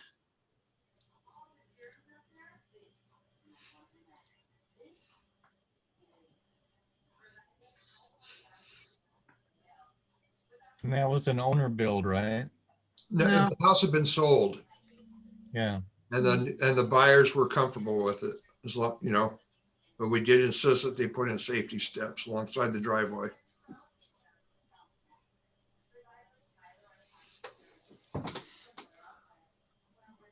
19 degrees.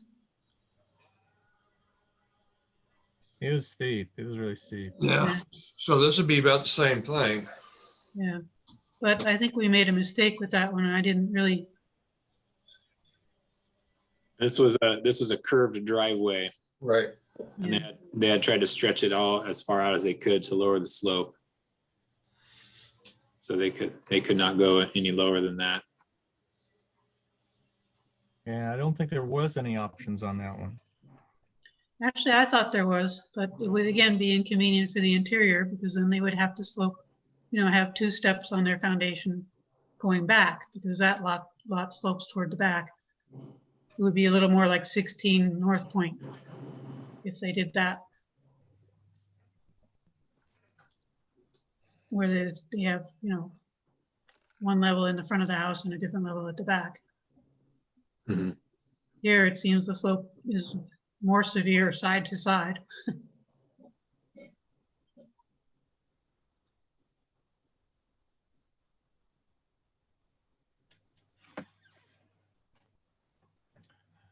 I just don't like seeing a spec house come in with a safety concern like that. What about this? Can we split the difference? You go to 16 degrees on the slope of the driveway.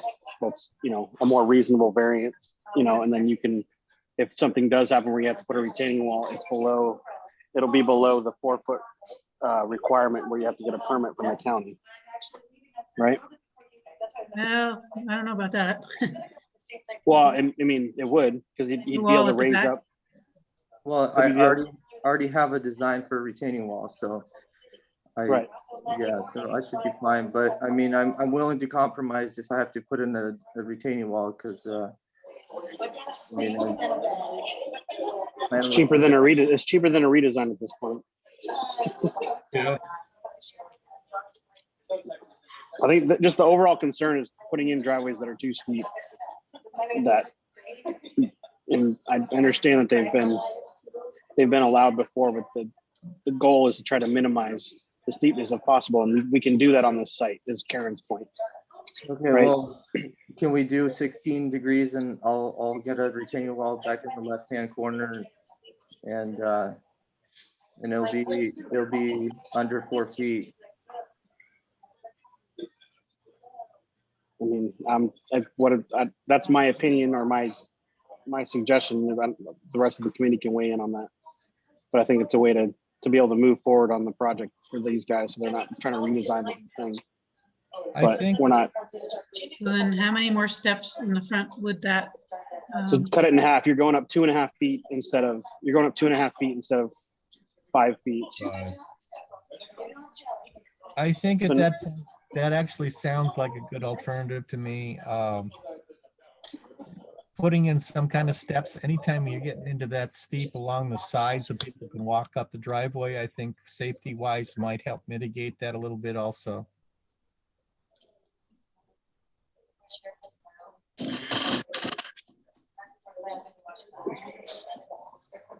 Or am I the only one thinking that way? No, that's kind of what I suggested a little bit ago. Yeah, that's what I thought. So That's what we did the last time. You know, but I do think that would be a good compromise as a one-time thing. These builders have to start looking at the construction requirements. You know, not just when it's time to build the house and say, oh, you know, I need to raise my driveway. Yeah, in my opinion, if it's taken a bunch of variances to get a house on a lot, it does not fit on that lot. It's the wrong house.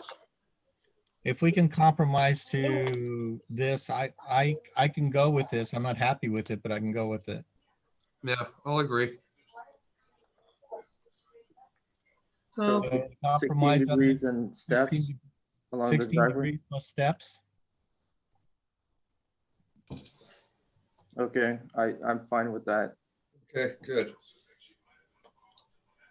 so 16-degree, and can we have a revised set of plans submitted for the next meeting?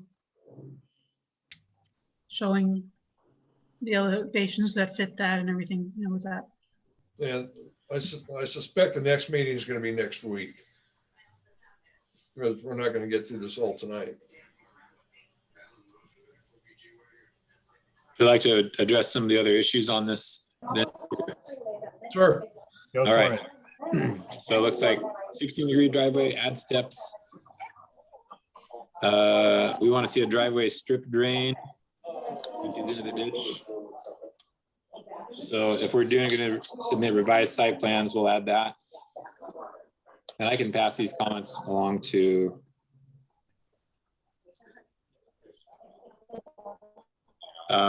and we'd like to see some radius curvature on the driveway on your site plan. And those are something that I will be looking forward to as I go in and do the inspections. Okay. And the strip drain. And those are a 10 to 15 foot radius. We do have the silt fence updated, right? On this plan, on our new site plan here in red.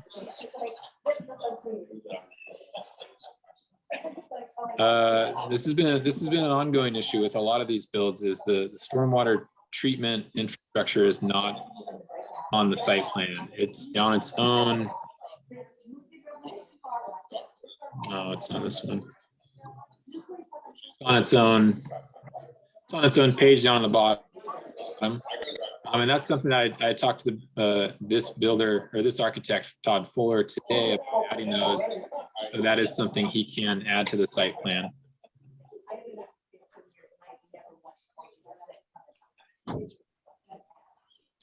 What else? A full schedule of proposed plantings with a number and spacing for each species. Portions of the lot required by the stormwater designs to be in native growth that will be disturbed during construction. So in regards to the landscaping plan.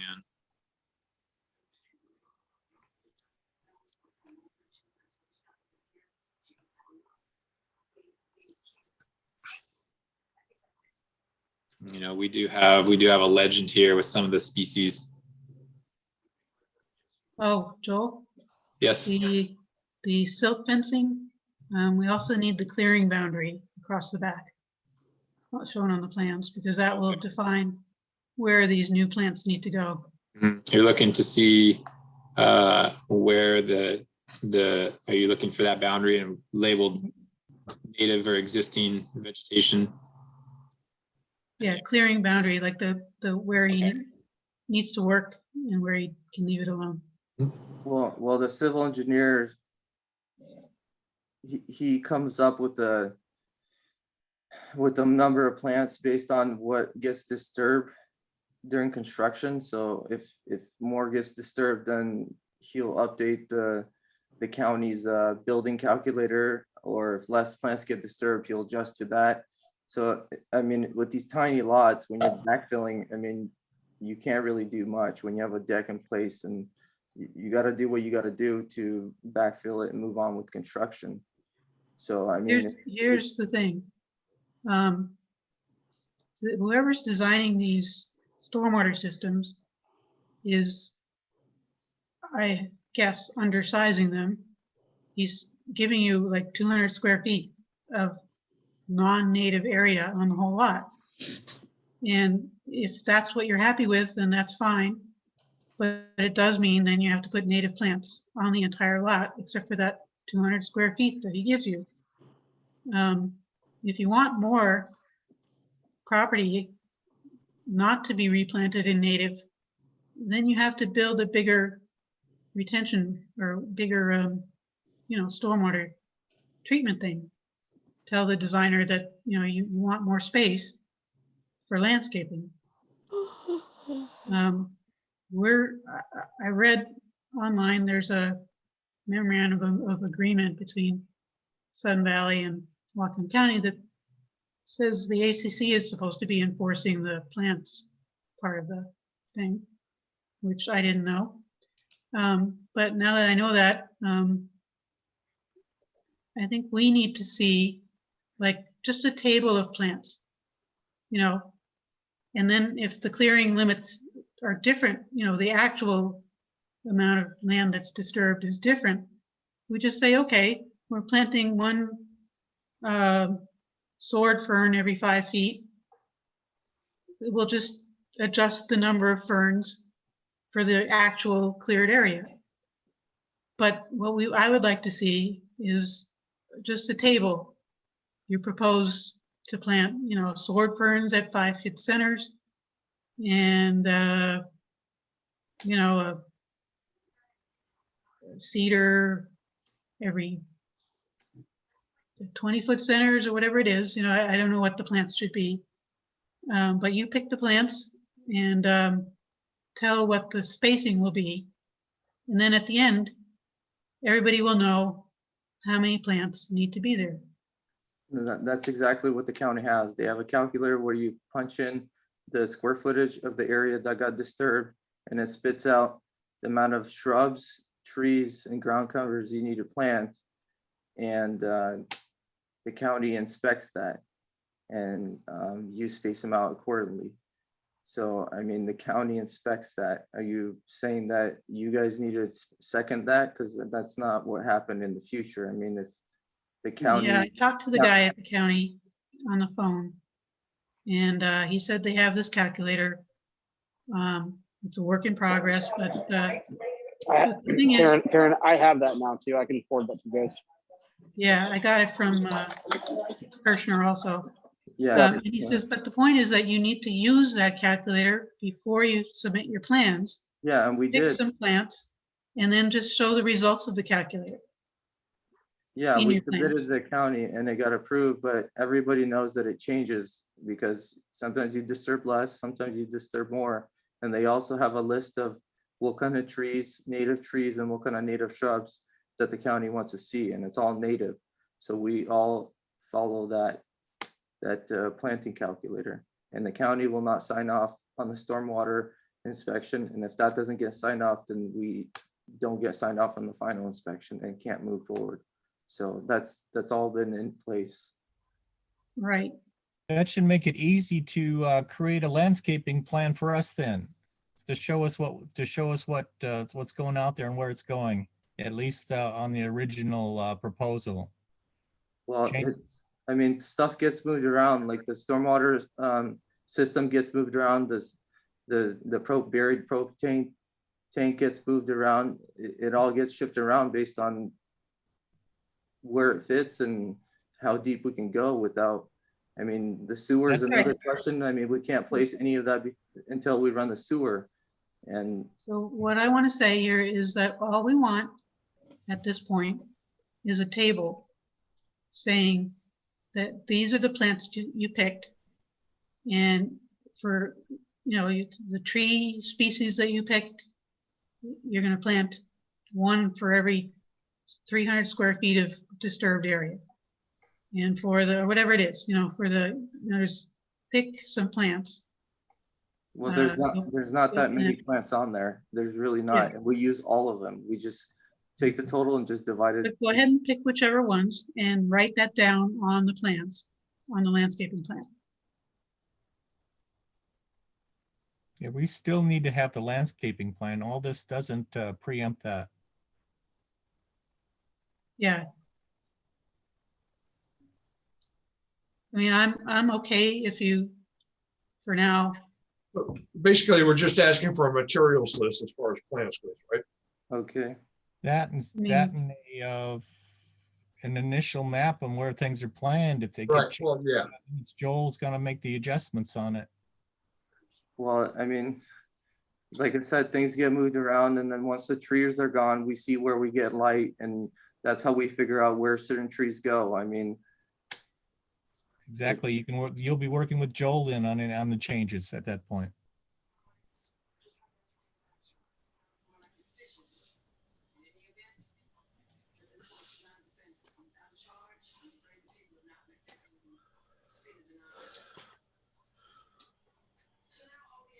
So I understand that things change, and things have to change during construction, but I think going into it and presenting this, we do need to have a plan for things as best thought out as we can.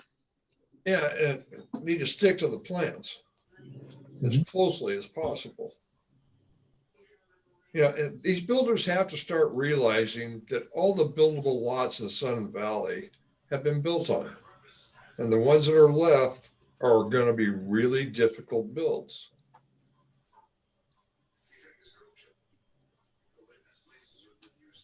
Okay, Joe, we ready to get, what else we got? Sure, let's keep going. This one's an address, label the garage slab elevation and proposed elevation. Did we get each different floor? I know we have the garage slab and the on the elevations.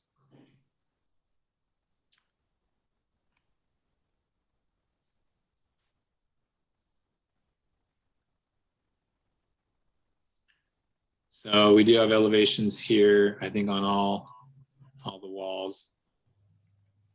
So those were listed. you have the ground line elevations.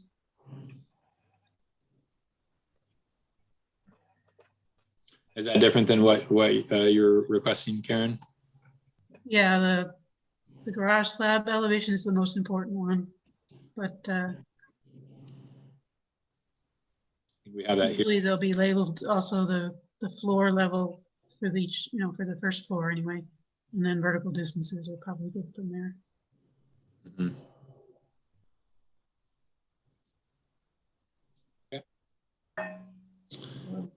And then I think we discussed this one too. This was one of the first parts about showing the finished grade. It was at the rear at 122.5 and handling that 6-foot transition, 6 feet away from the northwest corner. Did we come to a conclusion on that? Well, he's raising the house a little bit because of the driveway slope variance that we're talking about. Okay. The highest one I found actually was in front. 8.8 foot elevation change over 10 feet. But that would go down by a couple of feet now. The 116.5 at the front corner there, and then it goes to 120. Mm. 5 at the property line.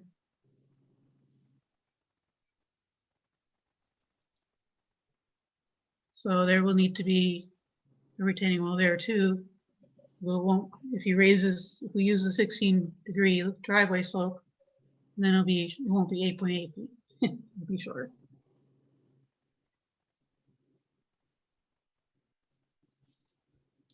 So what's the issue here? We need a retaining wall.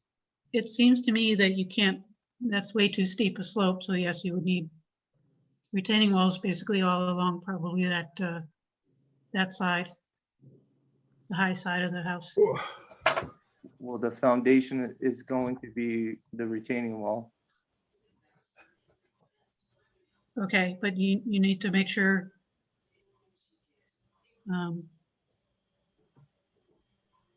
I mean, it didn't look like it came up high enough for you to be able to have a reasonable slope and you don't really want the slope to slope down to the house. So you would have to have a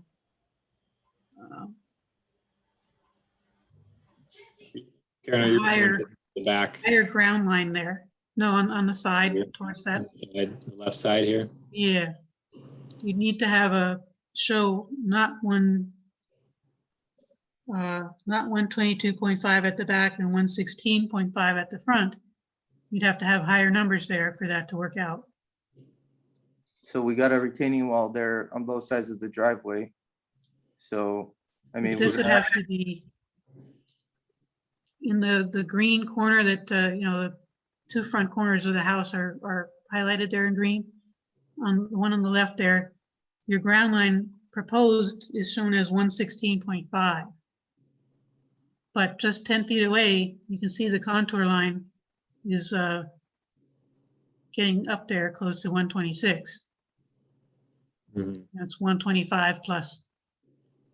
So in 10 feet to go from 116.5 to 125.5 or something like that, you either need a retaining wall kind of along the property line. So Or where are you need- seeing the 116.5? In your elevation views, you're showing it? Can you draw it, Joel? I believe this is the number, yeah, right here. Okay. 116, you got to grade that up to, what was it? 10 feet high. Then yeah.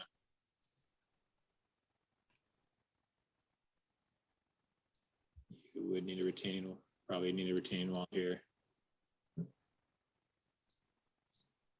to get to 126 or at the property, property line.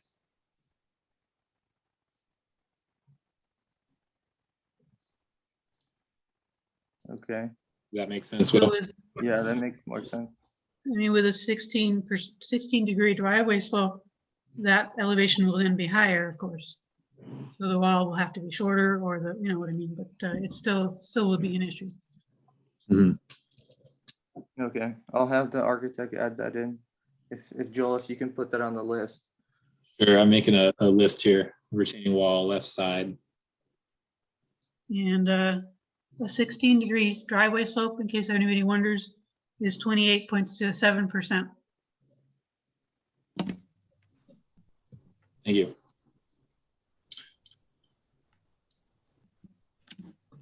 Yeah, I have a digital level I'll bring out to the driveways too and measure it. Okay, next item. Or next. Is that it for this one? Because I wanted to ask you, Joel, if you received anything from Brent from Lake Wacom Water and Sewer District on where that sewer is coming in, because if it's coming in where those two trees, where I thought it was coming in, then there's a question about removing those two. If it's not, Oh, then for this one, yeah. So I didn't include that here because I did get those maps from Brent. Where is it? Water sewer connection. So this was the one. It's 128 feet from the downstream manhole, and that's the one we wheeled it out, and it ended up being not quite. This line wasn't quite right. It's a little more toward the center, but you shouldn't have to remove those two trees that were initially proposed. Okay. And I have a photo of it as well, if you need to reference it. But you can call Lake Wacom, and they'll come out and do a pre-con and mark where that T is, and televise it. If you really want to be sure where it is. Yeah, no, I just wanted to know approximately. They're usually within a couple feet, so I thought if it's within that region where those two trees were, then it would probably be an issue. But if that's what you got and it's running nowhere near that, then we should be fine. So is that sketch showing the LP tank right in front of the Joel, where yard? is it then on the site planner? All right, I heard two questions there. Yeah. The LP tank, yeah, it's on the site plan. The plan was to bury it. This was the landscaping plan here. I think on the site plan, it does have it listed as buried. Okay.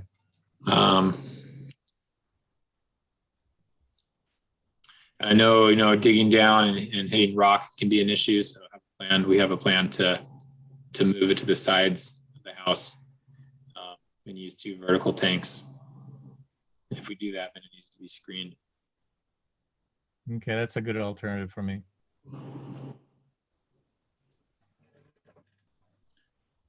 And that's So it's part of my inspection list as well. Make sure those are done. So like Wakamin Water and Sewer District, the water connection could go where? I've got the map here. So this is that lot. Oh, okay, all the way on the other side. Here we are. Here's our lot. Yeah. Yeah. We got it down from the manhole. I can. Oh, wait. That could be an issue actually, because those are really big trees.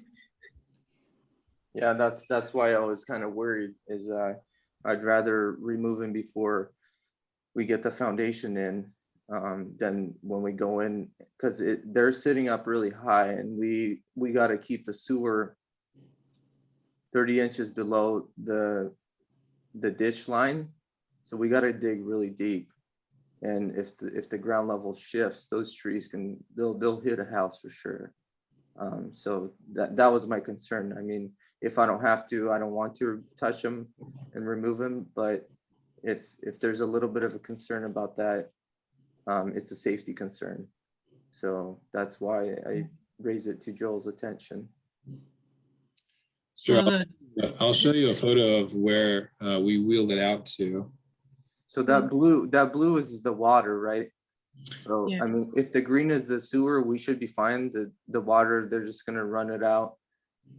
I mean, well, they can. So the water can be tapped in the line anywhere, almost anywhere as far as I know. So that's they dig down and tap it. It's the sewer that has the pre-installed T connections somewhere along our sewer line that they need to run sewer out to. Water can be hot tapped. Mm-hmm. Okay, so then let's have it shown either right by the driveway or even over where the sewer line is. Yeah, that was going to be my suggestion. Move it to the right. And then, if your connection to the house has to be on that side, just bring it back over under the driveway. well, there's power on the right side, so I was thinking about running it along the left side, so I don't have to deal with power there. So right where it's shown, if we keep it like that, it's gonna hit that pinpoint on the map. So here's the photo I took wheeling up 128 feet from the manhole. These 2 trees on the left corner of the lot were proposed to be removed and running the sewer across them, but they shouldn't be an issue. So the trees in front will obviously have to come out. But I think those 2 trees that are on the left there that were in question were. Can that be done with a flexible hose and use like a cable boring machine well under the trees The sewer? and trench it? No, the sewer's not an issue. It's the water. Yeah, that's what I'm talking about. It's the water. No, water won't be an issue. Mhm. They're just gonna keep it like 30 inches below the final grade. Mm-hmm. Right, but they still have to trench it to get it in there, which could disturb those tree roots. It will. Well, that's Lake That's why I'm Wacom asking if they job. can pull it underground rather than trench it. Well, isn't that what's Lake Wacom Water and Sewer District responsible for? We pay with the permit fee, and they're the ones that stub it out to the lot. The cheapest way. They're gonna trench. Yeah. Yeah, you have to choose either the trees or Move the water line. any utility going right through the trees like that.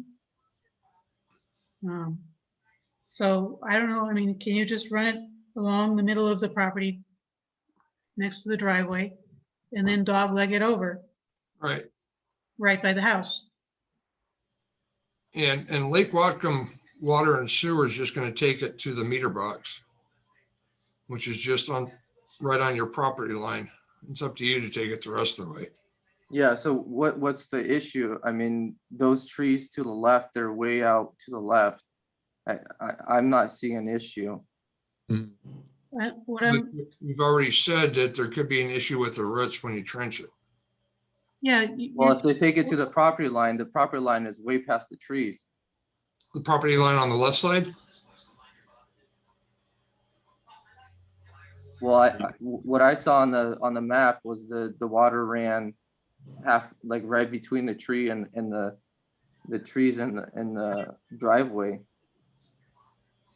That's probably like a good 15 feet away from the trees. So the water you're saying is already at the property line? I didn't see any water meter box. That's usually up to them to figure out. Yeah, usually it's visible. I don't see it. I know the neighbor to the left, I believe they have their water meter, but if that's what they gave Joel, that's what they're proposing. So when they provide the map, they don't, when they're drawing this and they draw your water line, they're not proposing that it needs to be connected at this spot. You look at the difference between the sewer, right? And they'll tell you the main T is located approximately 128 feet downstream manhole. That's where you need to connect the sewer. So it's more or less fixed. But the water line, they can tap in, they should be able to tap anywhere along this water line and bring the water line up the right side of the property or in the middle under the driveway. So it shouldn't, so I don't see a reason that they would have to run the water line up through here, through the trees. I don't, and if that neighbor already has one there, right along the left side of the property line, like, and if I just run it from the meter box to the house, it's already past the trees, so that wouldn't be an issue either. Yeah, I don't know where their meter box is. And it really doesn't matter. Usually you'll find the meter boxes though right at the corner on the Sudden Valley side of the property line. So you know that makes sense, tying in over there where we're talking about with the neighbors, because that's usually the way they do is tandem, do both properties right on that corner point. But if there's only one visible, then what? I'm thinking the line would still be there where they tap in and do the second one. Okay, so if that's the case, then we should be pretty much past the trees. And if it's not the case, then maybe we would need to reconsider where they bring it in. So Bruce, are you suggesting that they would tap into the neighbor's water, the company's water line before the neighbor's box rather than go out to the main? That's the normal for out here, at least when I went to the county for the lot I was looking at. I had either corner I could go to. So they run a separate line to yours, or did they just tap it off the neighbor's box? Well, they were there. Yeah, it would have just been tapped off. You tap the line before the meter, and you have 2 meters usually at the same corner. It seems that would require an oversized line then going up to the meter box. Run 2 houses off, say they use a 1-inch line going from the main to the meter box. And then, a 1-inch main to the house, you can't really take another 1-inch main off that original 1-inch main without losing volume and pressure. Yeah, unless they were. I don't know what kind of pressure they supply here. I know it's reduced at the meter. Yeah, I don't know. That's just what they told me. That's where it would tie in. Okay, well, we can make a note, that no utilities trenched through the root zones of those trees. It sounds like the water district would be flexible on that. If it was required, they would put it in wherever they need to. and wherever we tell them to. So we can, I guess we can just make a note of it, right? Yeah.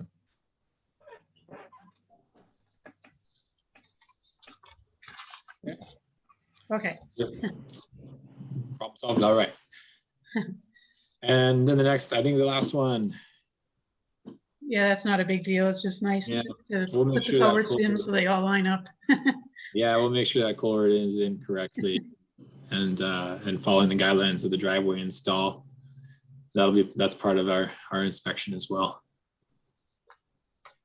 So Joel, tell me, with Yes. what you got there and the colors and stuff, we all seem to fit everything. Did you see, are we looking at any variances other than that one? Everything else fits within our requirements and stuff?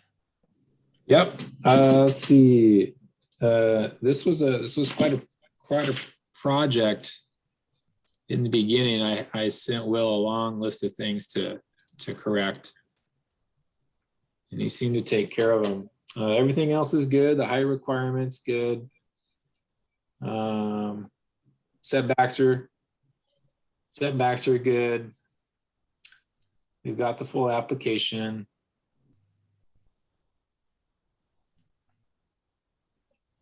Property coverage is at 31%. Open space is at, we got 57% of open space.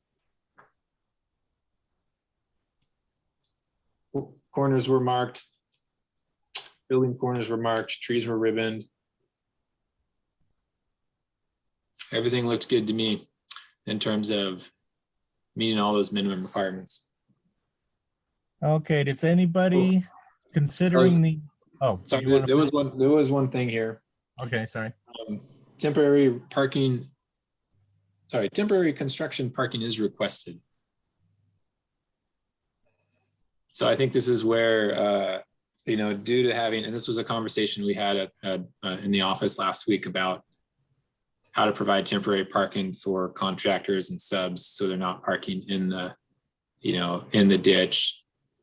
And I think the option there is to lay a temporary culvert and gravel over it, and then at the end, the builder has to dig it up and then revegetate the ditch. And I think that is something for ACC to approve. Ah, okay. Is I there a think that goes possibility back to, of an open parking area and then just truck everybody up? That's an option. That happens. I think down, I know the folks in gate 1, I think some of them park down by the marina and carpool up. Yeah, there are places where it's not always possible to fill in a culvert and park. So in those situations, we're going to have to figure out something different. But naturally, we're always going to gravitate to whatever solution solves it with the least amount of moving earth. so if we do that at this lot, then maybe we should just plan to remove the 2 38-inch trees.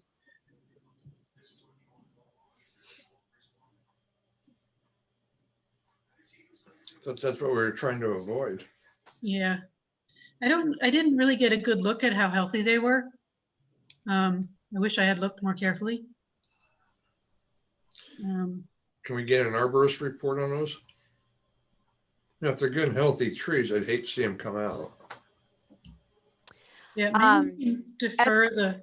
SVCA cannot pay for an arborist report, but if Will wanted to pay for one in order to get those trees down, that could work out.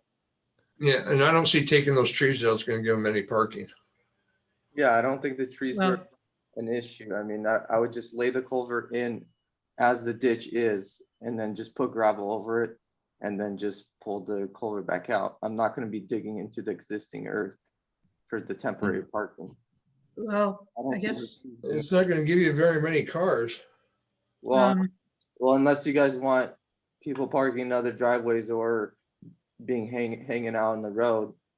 I mean, the driveway is pretty steep, so I'm not sure how some work vehicles are going to be, how far up they're going to be able to get up there. It's your guys' call. I mean, I'd like to explain the tree thing.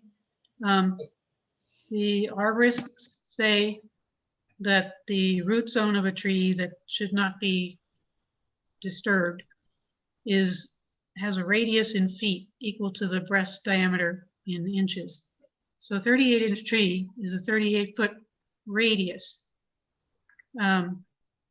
Where if you park over it, you compact the soil and then the tree roots can't breathe and you harm that tree. So that's why I was thinking, if you're going to put a long culvert in there and park all along the frontage, you'll be well within the root zone of those trees.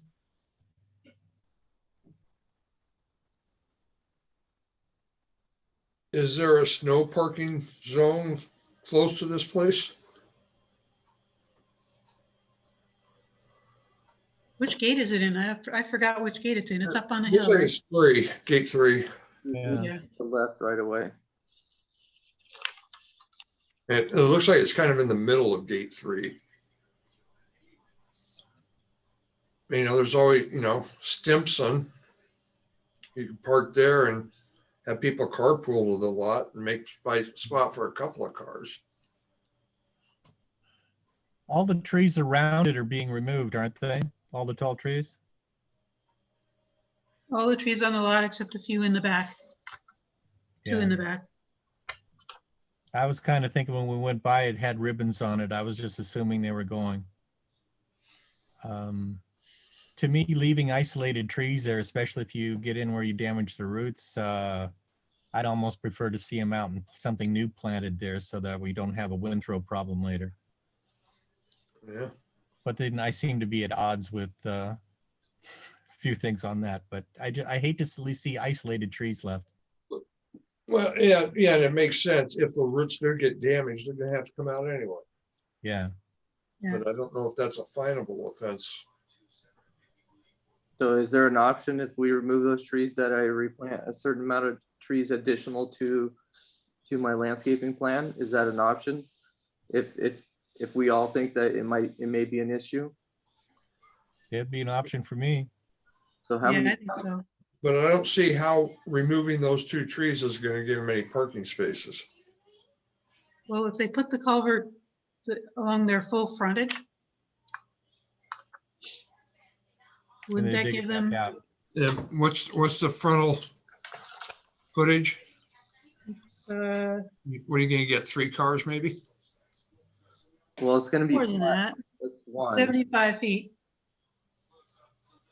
Okay, so 75 feet. And if you do put a you culvert might in, put 4 cars in there. you might be able to nose in park. Well, then you're out in the street.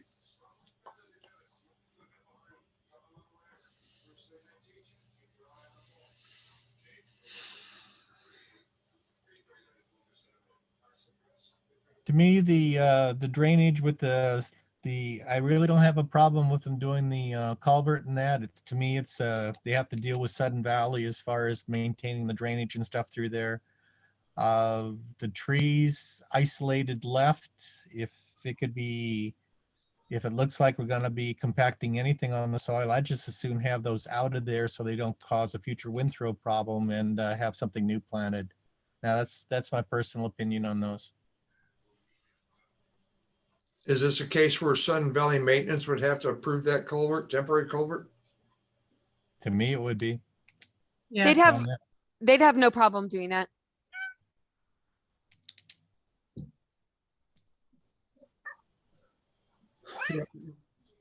My preference would be to find off-site parking.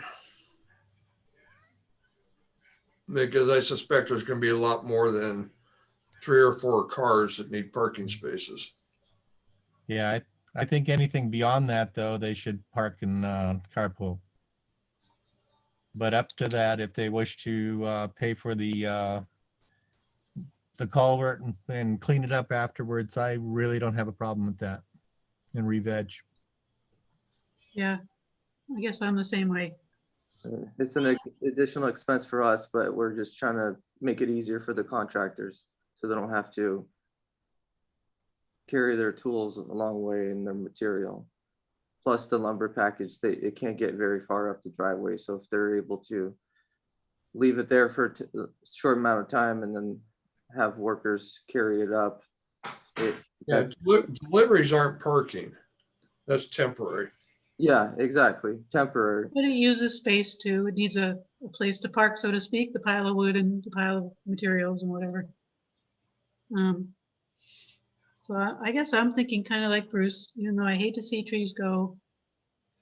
I don't think they will come out of this process unharmed. And I know the county's rule, every extra tree you pull out, they want to see 2 trees for every tree that comes out. So if for those trees, if I can do 4 trees, I'm fine with that. I don't know how that sounds to you guys. And I can just replace the same exact species. They're Douglas fir. Yeah, Douglas fir would be good. If you're gonna say hemlock, I would disagree. But okay. It really doesn't matter. If you guys want to see cedar, I don't care. Douglas fir is fine. Thank you. Okay. So we playing with that? So Joel, you got those edits? What was the final decision? I think so. We're going with they cut the tree. They cut the trees in the corner so we don't have to worry about them later. They go ahead and they can use their parking and clean it up and re-veg afterwards. And they will replant the extra 4 trees for the removal of those 2. So if the trees come out, the water line issue is moot. Yep, exactly.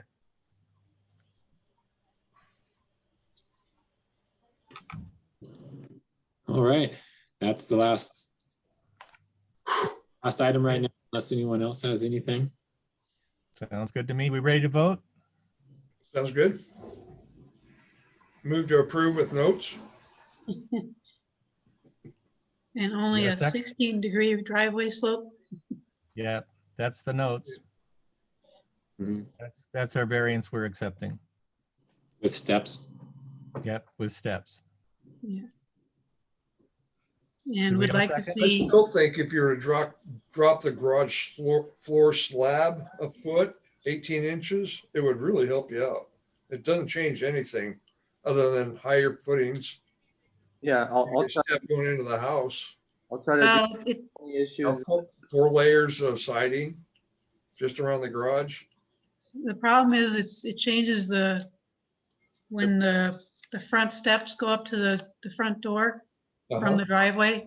He needs a bunch more steps. Well, not if he only drops it a foot or 18 inches. Well, he's already, He would need 2 maybe. I have to calculate it, but for a 16-degree versus 14-degree driveway slope, I think it's a good couple of feet of change. No, I'm just saying split the difference. You know, take the 16. I just think it would make it easier for him if he lowered the garage slab a little bit too. That was how we got to 16. We split the difference between 14 to 18. Okay. Well, we move to approve. We can vote. Do we have a second? Yes. Are we gonna get to see a revised plan set, or is Joel gonna get to see a revised plan set before they start, right? Yeah, I believe that was part of the agreement. Revised. 'Cause I would like to see the plants personally. Planting plan.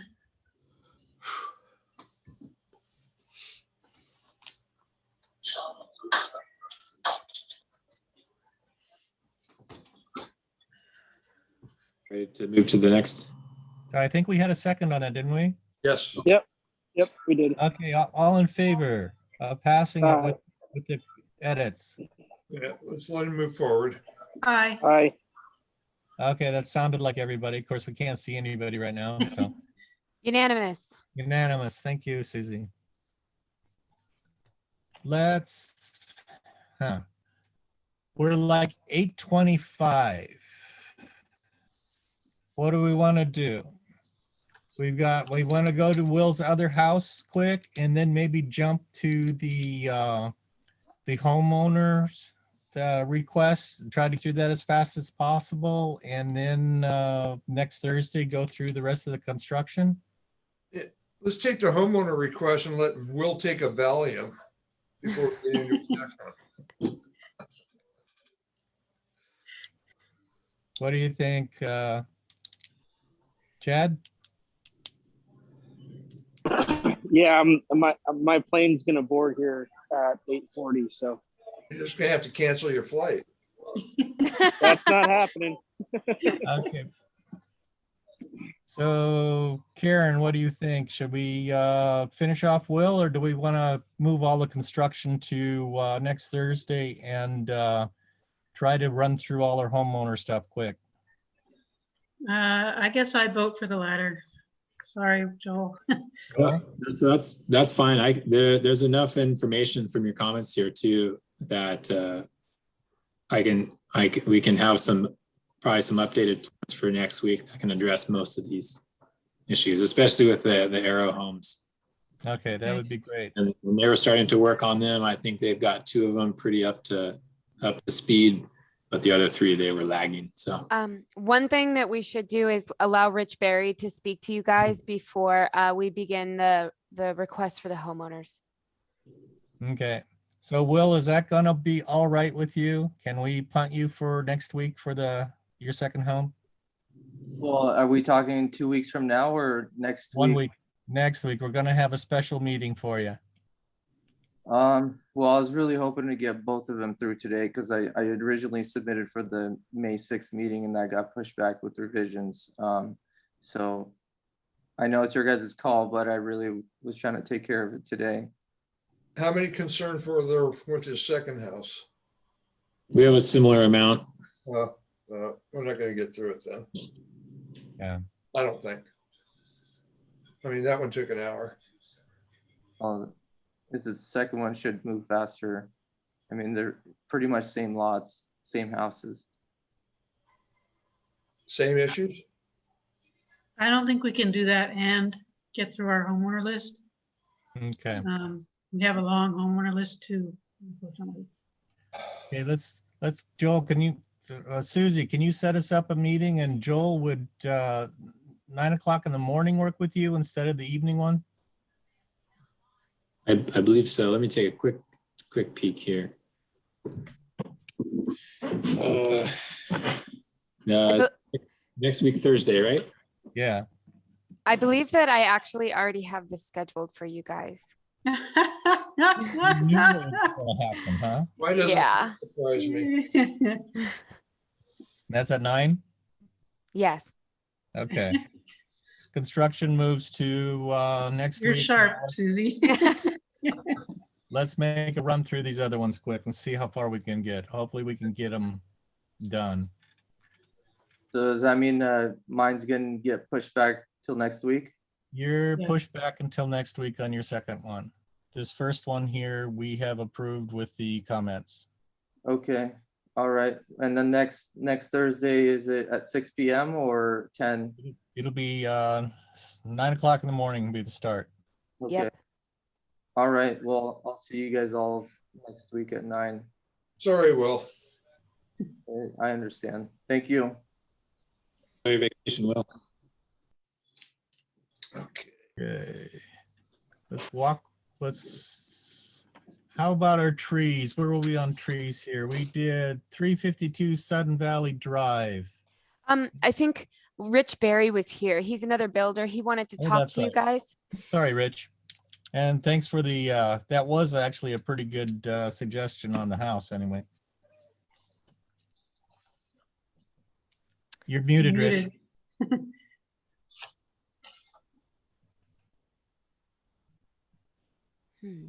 He's still muted, or is he Yeah. not there? I sure am still muted. How's that? Okay, Good. hear you now. Hear me? Okay. Rich Berry.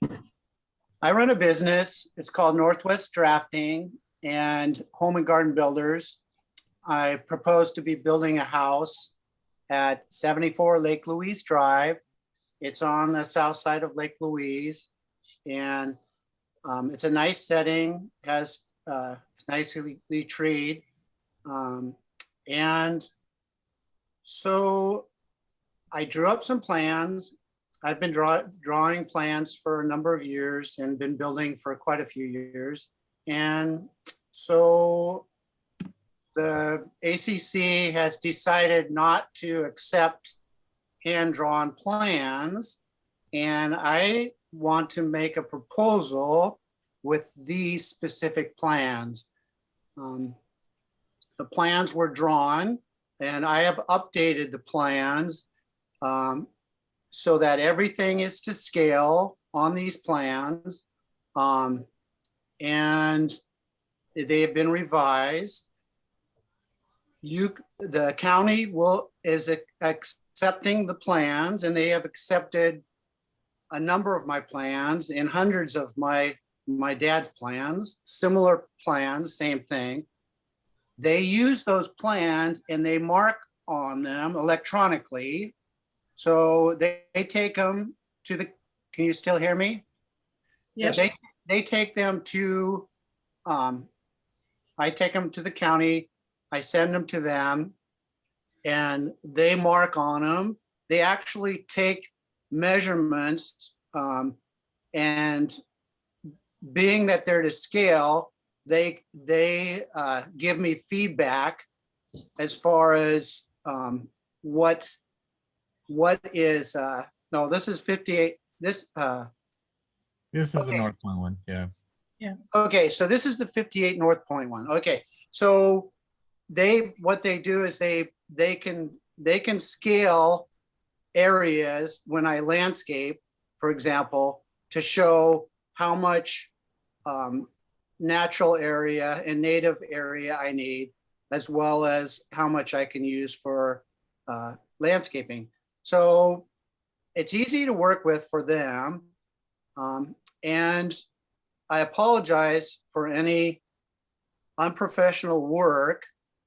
There is something that would be in my favor. I do have a Washington State licensed engineer, and he will go over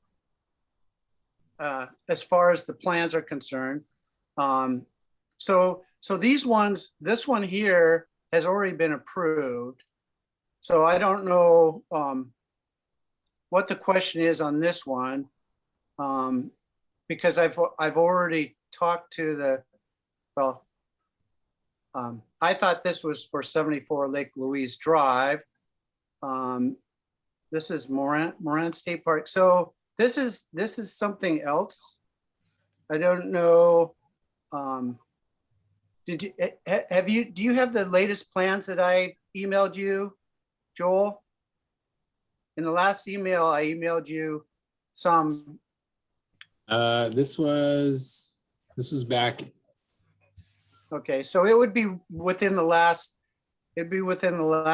week or so, week and a half. I emailed you. I have them somewhere. Let me. When I reply to an email, my attachments are disappearing. I don't know where they're going yet. Just in the sake of time, what's the general idea? Are we looking at the plans to approve them, or are you just trying to see if we'll accept hand-drawn plans? Well, these plans were already approved. It wasn't these plans that I brought in. It was 74 Lake Louise Drive. It's a different project. So there's two projects. This one it's already gone through those. I went through a meeting on it. Yeah, here it is right here. Well, correct me if I'm wrong, Bruce, but it's not that we're not accepting hand-drawn plans, as long as they're to scale and all that. I don't think that's fine. We just need a scanned copy, right? Well, and we need them to be easy to read, and these are not. Yeah, I agree. We need consistency. We spend too much time, and when we get different format, it just takes more time.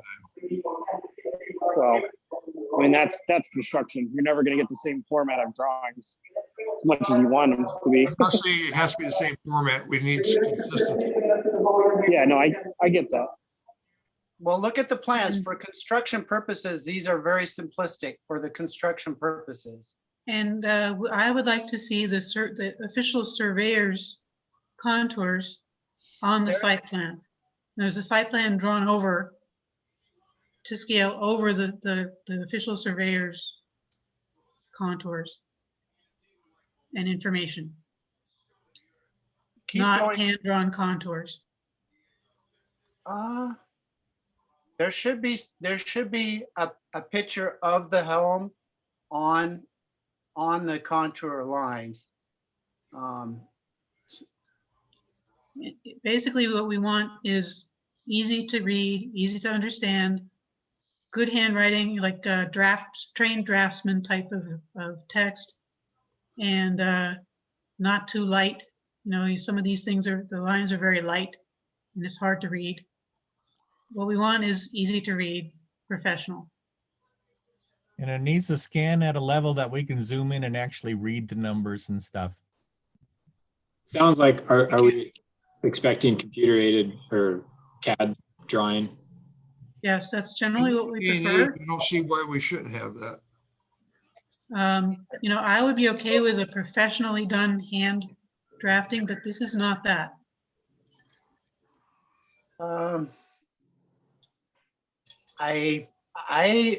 The challenge is that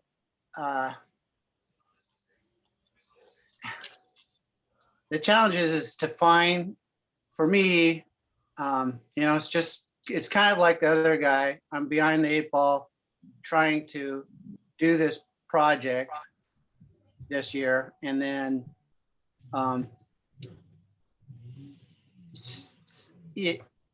just trying to use these plans, and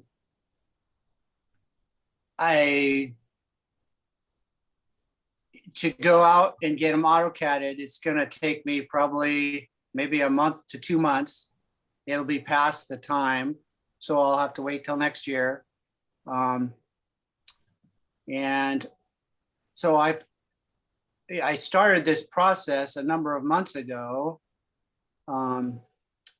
And so what is it that you can't see on these plans? I mean, if I enter into this again in the future, I will have AutoCAD work.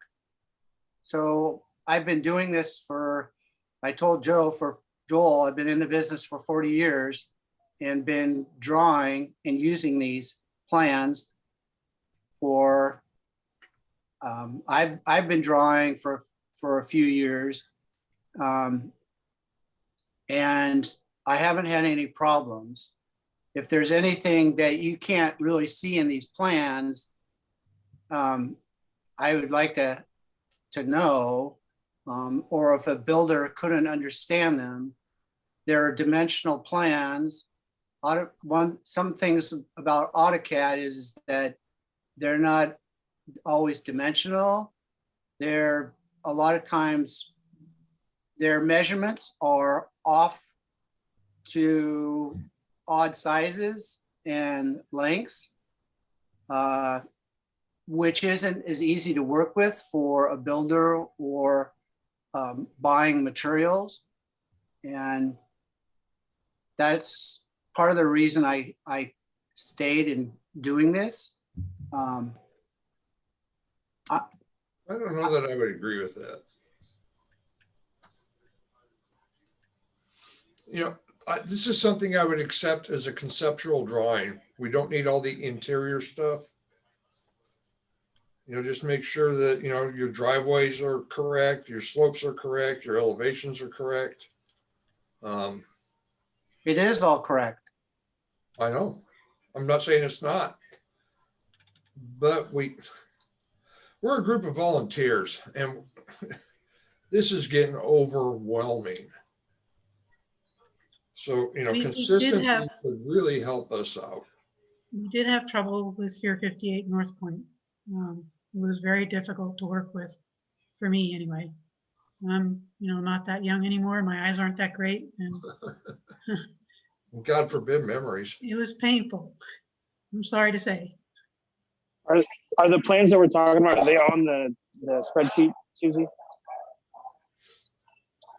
No, they are not. This was never brought to meeting by Phil or me, so I didn't actually know he would be here. No, I appreciate Rich coming in, and asking. But this is a question I asked last week at our meeting is, are we going to accept hand-drawn plans that are not drawn up on a computer? And the ruling we received was no, where I think we're only moving forward with computer drafted plans. And so I communicated that with Rich. And so he's here to plead his case. There are my only plea would be to use these, and to, if you want, I could revise all the letterings so that everything is easy to understand. But the thing is for me to go forward, I will use AutoCAD for all my plans in the future, dealing with anything in regards to Sudden Valley. The proposal is that if I can use these plans and make them in such a way that you can understand them, then I'll be able to do it this year. Otherwise, if I hire an architect or find an AutoCAD, it'll take me a couple months probably. And maybe it'll take me a month. I don't know. I don't think we require AutoCAD. It can be any decent drawing program. Yeah, there are a lot of cheap ones out there now. There's quite a bit out there. But, Joel, have you had a chance to look at these plans?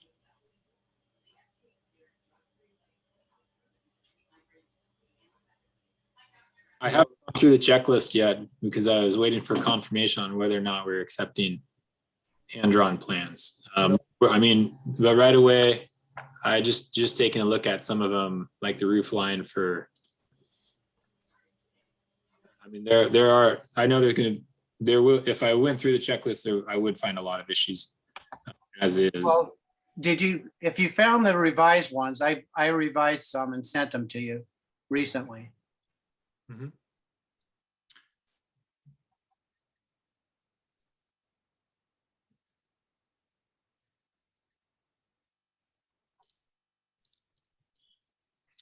Yeah, let's see.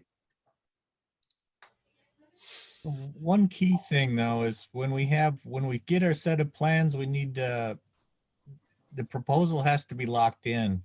One of the problems we had last time is we kept getting different things kept changing on us from one time to the next type thing. We need to have a locked in set of plans that we can work off of. Decisions should have been made by that point by the time we got it.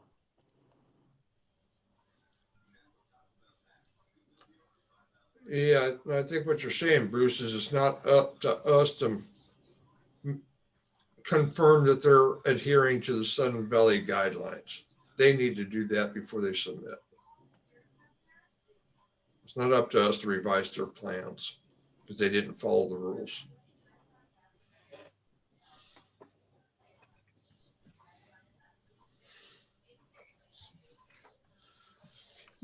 I've seen hand-drawn plans, mostly many years ago by trained draftspeople, and you could almost not tell the difference between that and the CAD drawing. Let's just get seeing the same thing.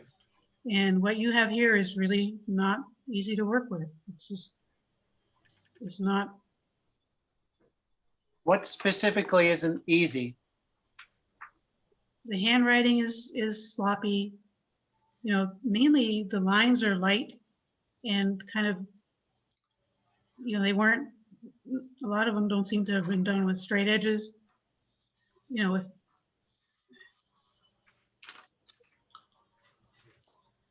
You trying to say it looks like they were done with a ruler and a pencil instead of on a drafting table? some of them not even a ruler. I do not ever want to see contour lines that somebody hand drew in on their plans. That needs to be the survey contour, the official surveyor's contour lines and tree locations and all that. That's what they do when they're good at it. Where did I hand draw? Well, you just showed me. Yeah. Well, you just showed us here. Plot plan you showed.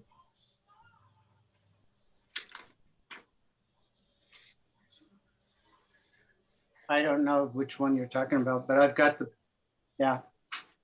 You're talking about 74 Lake Louise?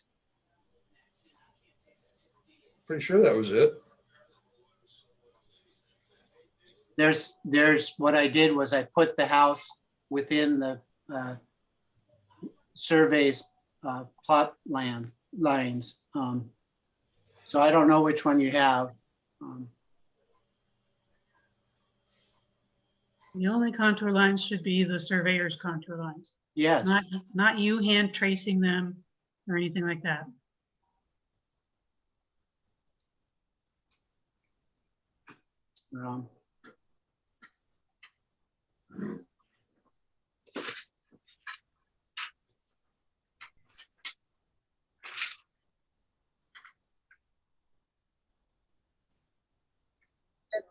Did you say that plans are already approved by the county? No. They will be approved though. I think I said this at the first meeting I attended, is I can't believe the county would accept hand-drawn plans like this. It makes it tougher on them too.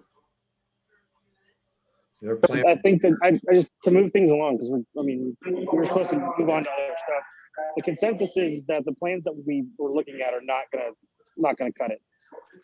If you look at our bylaws, it doesn't restrict us, it doesn't require us to have only CAD drawings, but they have to meet a professional standard, and we're saying that these ones don't. I think that's the general consensus, right? Yes. Yeah. So if you want to clean them up to where they meet a professional standard and everybody can read them, then I think that's acceptable. But there's a couple things you're going to have to do. You're going to have to draw your layout overlaying on the professional surveyor's contour lines, and then everything else is going to have to be cleaned up to where it looks like a professionally done drawing, or transfer it to like a SketchUp or an AutoCAD software. And we're just talking exterior stuff, right? We don't care about the interior? No, the interior doesn't, that doesn't apply to us. If the county wants to approve it that way, that's fine. But all of the exterior elevations and contours and grading and all that have to be done so that it's legible. Okay, I'll work on it. Thanks for your time. Thank you. Yeah. Thanks for staying so late.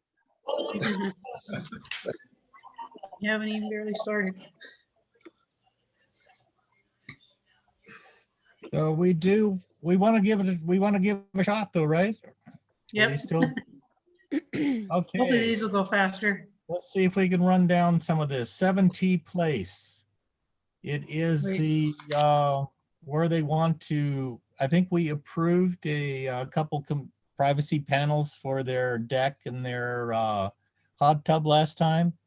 Now when I look at it, it looks like they want to put in a solid fenced in kind of an enlargement to the area and gate and whatever. It seemed to me this was kind of tall. Yeah, that too. Yeah, it's against policy. So I know what I would do, but I'm not allowed to make motions here. So someone else want to do something? Well, we're short-handed, Bruce. Jump in there. I'm still finding it. Hang on. Oh, here we go. Move to deny. Got a second? Second. Okay. All in favor? It Aye. is denied. Aye. Denied. Got it. All right, folks. So I'm going to go have some dinner. Yeah. Oh, we have it. Well earned. Thank you. Are we invited? Thank you, Joel. You can make it here in 5 minutes. All right. Well, thanks. Yeah, I'll work on those arrow plans and hopefully, my goal is to get them to you and all your questions are answered ahead of time. Thank you very much, Joel. Yeah, pleasure. Thank you. Have a good night. Good night. Okay, so let's Did go we do down. the trees? Or are we going to come back to those? What? Oh, we never finished the trees. Okay, go back to the trees. 352 Sudden Valley Drive. Move to approve. Okay, move to approve, and I think they but need county We need the permits, county right? permit. Okay, all in favor? If we didn't have Aye. a second, I'm seconding Oh, it. wait. Okay. I'll approve. Who was second? Bruce. Put me down. I don't know if I'm Okay. allowed. But if not, just put Tom down for everything. There you go. Well, we don't have Robert's Okay. rules anymore, so. Four Little Strawberry. They had a off-site pine tree right next to the house and some alder that near their LP tank. Got a motion? Move to approve, subject to county permit for the alder, I guess. You seconding? Or, I didn't see it, so, but if Karen's ahead. good with it, I'm good with it. Yeah, really. If Karen's gonna go for it, it's Yeah. gotta be. It's pretty much 100% go. I second. okay, Chad. Pass unanimously. Okay. Okay, 8 Orchard Court. I went out there, nothing's marked. It's right next to the beginning of the driveway. Trees look healthy. There's some large limbs there. They could use some pruning. They could do that, but they want to cut 2 trees in a setting of 3. So in my opinion, if they cut 2 trees down, they would destabilize their neighbor's tree. So I would move to deny on this. Oh, I'm not allowed to say that. I'm sorry. I'm Well, we're looking all for allowed to discuss. Okay, this is discussion. In my opinion, I would deny it, but. So do I have any motions or any other discussion? Do they have any arborist report? No, No, No, and they're not marked? they're not marked. we're not. I moved to deny based on they didn't meet the criteria. Should we say they're welcome to submit an arborist report? An arborist report and mark the trees. Yeah, mark the trees, or, we don't have to say that. Well, that's a requirement though, and not with spray paint. Oh, we don't have to say Yeah. arborist report. No, if Bruce says they're healthy trees, I think we should have an arborist report. They look healthy. So if he thinks the branches are falling on his cars and stuff, but so it's got some large branches. There's nothing new about that. And it's not near the house. So they need to be limbed. they could be pruned. They could be pruned. But yeah, if he wants to reapply, have him provide an arborist report on it.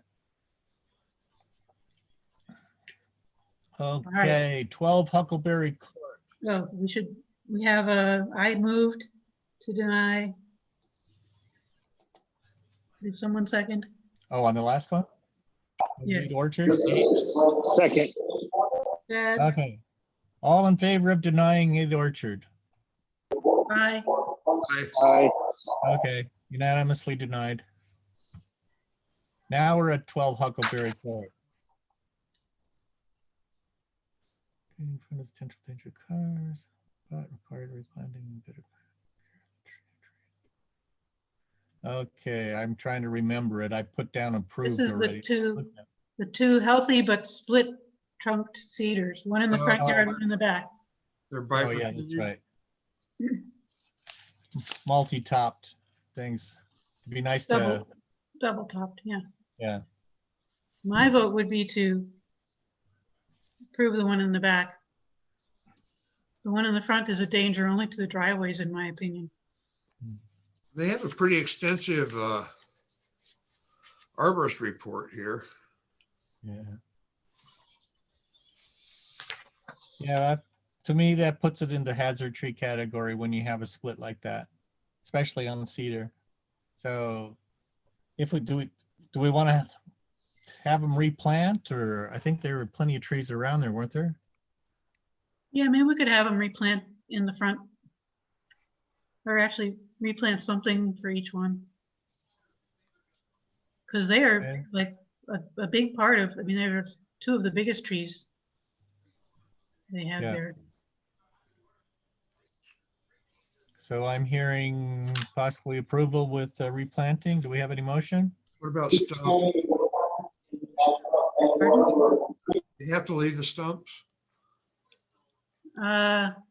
In the back, not in the front. That's up to them, right? Yeah. Yeah.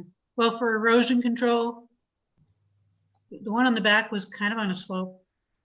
And the one in the front, it wouldn't make any difference. Right. Well, if they're gonna Maybe. have to replant, then it may not make a big difference. If they Well, they want wouldn't replant in the same exact spot. to, no, but as long as it's close by. And if they're taking out one, they have to put in two, right? Approve with replanting.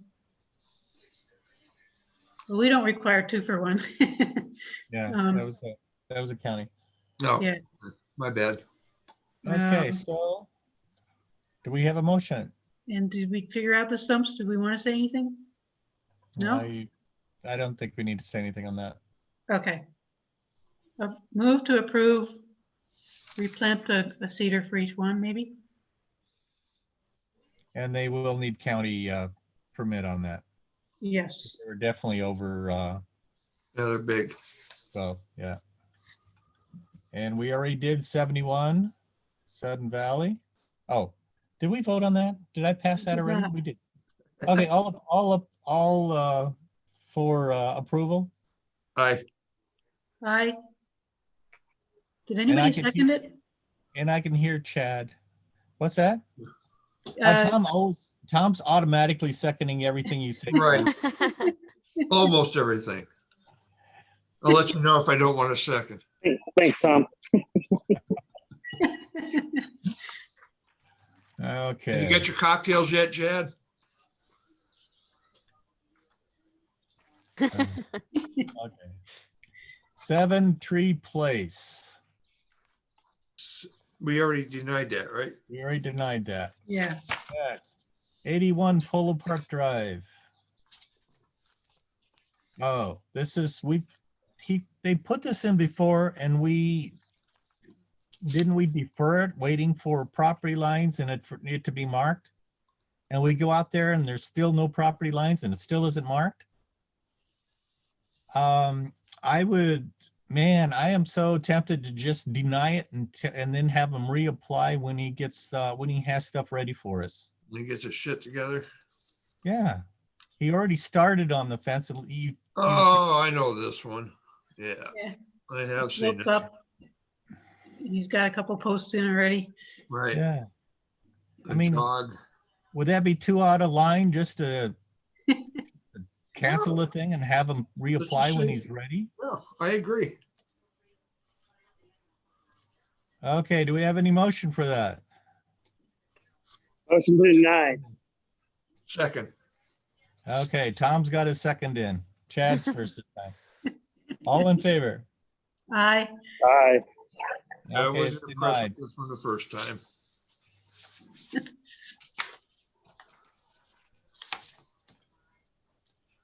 Okay, 8 Mountain Ash Court, paint. Move to approve. Second.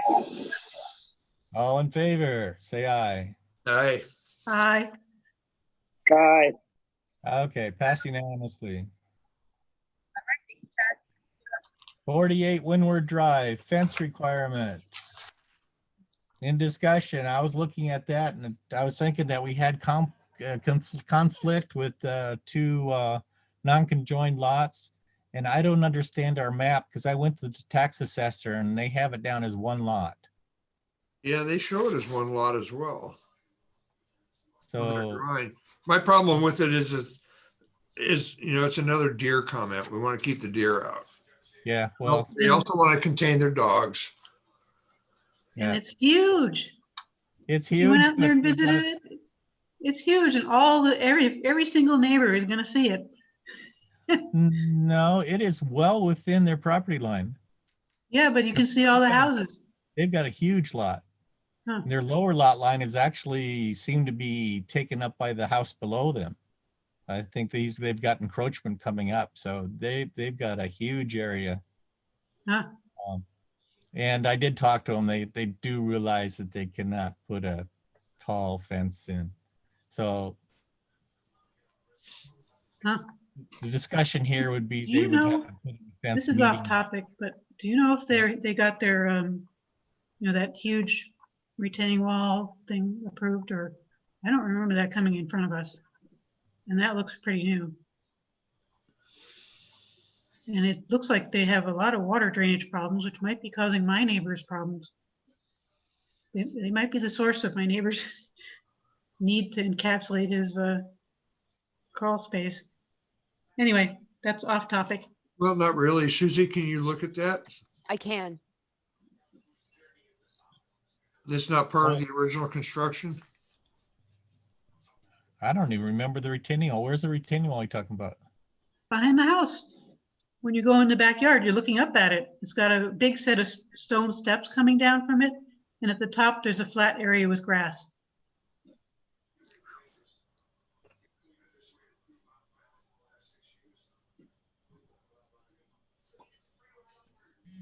You know, as long as it meets all the setback requirements and those are conjoined lots, you know, size doesn't really matter, but you know, if they have an illegal retaining wall that's causing problems for neighbors, that's an issue. Is the retaining wall more than 4 feet tall? I Yeah. don't remember. I can go check it out when I'm back at work.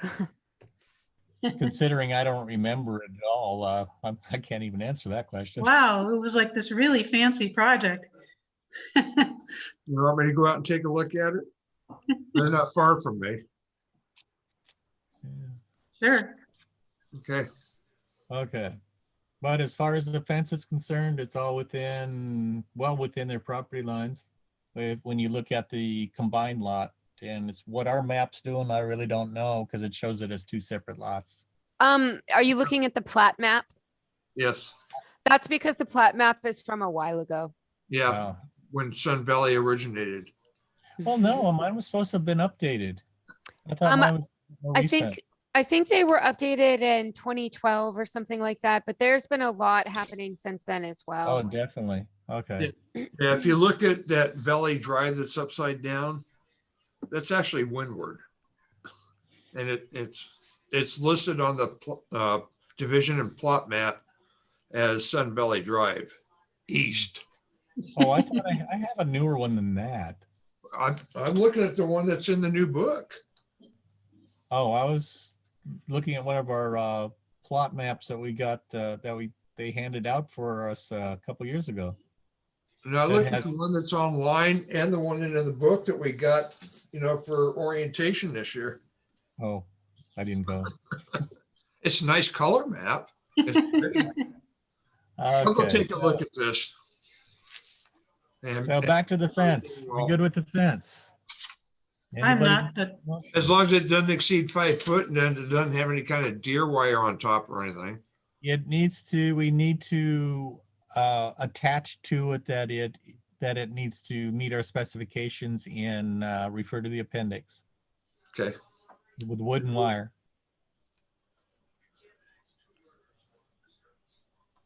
Max height, 5 foot.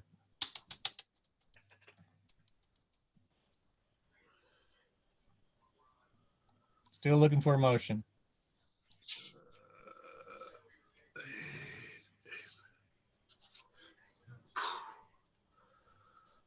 Motion to approve with notes. Okay, Tom, can I get a second out of you? Yeah, go ahead. Okay, all in favor, say yes. Aye. Yes. Yes. Okay, all opposed, Karen? here, yep. Okay, Are you opposing the fence or are you opposing retaining wall? That's The fence. okay. I don't like big fences. They interfere with the free movement of wildlife and I don't like them. Well, if it's just one lot, They're ugly. well, maybe so, Yeah. but it looks to I me doubt like if it'll slow the deer up very much. not all that visible from the road. Maybe It the probably main- slows the baby deer. Okay, now number 12, 60 Windward Drive. They want to paint their house orange. Are we all in favor of orange houses? Move to deny. Got a second? Tom? Second. Okay, Chad says second this time. Okay. All in favor of denying an orange house? I'll Aye. abstain. Aye. Sounds unanimous. No, I abstained. Oh, you abstained. Okay, take I that did. back. We have Tom abstaining. I don't like it, but I'm concerned about, are there any other houses in Sun Valley this color I don't know. or similar to? I haven't seen any, but Well, looking at it, it definitely wouldn't fit in the neighborhood. It does seem like a desert scheme color. Yeah, it Mhm. does. It does look Yeah. like a desert color. So if the house was Definitely not a developed, it would forest probably appropriate. blended. Gee, what- Okay, we're looking at 93 Harborview Drive, paint. I think it was a gray. has anybody seen the actual paint chip? I looked at the paint chips, Susie showed them to me. And the only thing that really turned my stomach was the orange one. Okay, so that green's it looks on the printout, it looks almost black. It's But, pretty um, dark. But it I see a definitely has the dark greenish gray with tint a on little it. green tinge at the, what about trim? White trim, White trim. black gutters.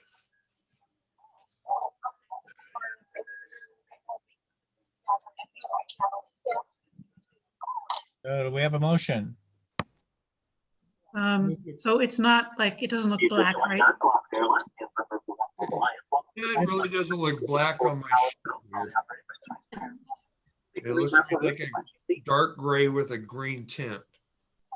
Yeah. If it was closer to black, I'd be against it. This one here doesn't turn my stomach that much. No, All right. likes it, I like it. Okay, move to approve. Second, Got a second, Tom? yep, All in favor, say yes. Aye. Aye. Or yes? Aye. Okay, unanimous.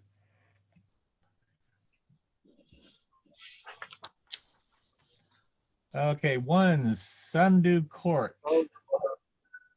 What is one Sundew Court? paint. Paint. Okay. Oh.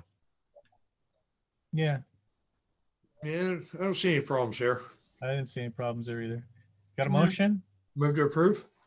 Ha, Second. All in favor? aye, Aye. Aye. Good, unanimous. Okay, 10 Jasper Ridge Lane Shed.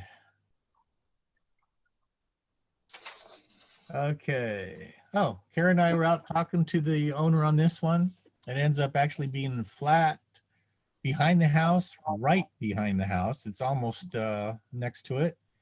It's he said he'd use the same materials blended into the house, and it's actually part of a slightly bigger project where he's going to level out a little bit more. That request is coming.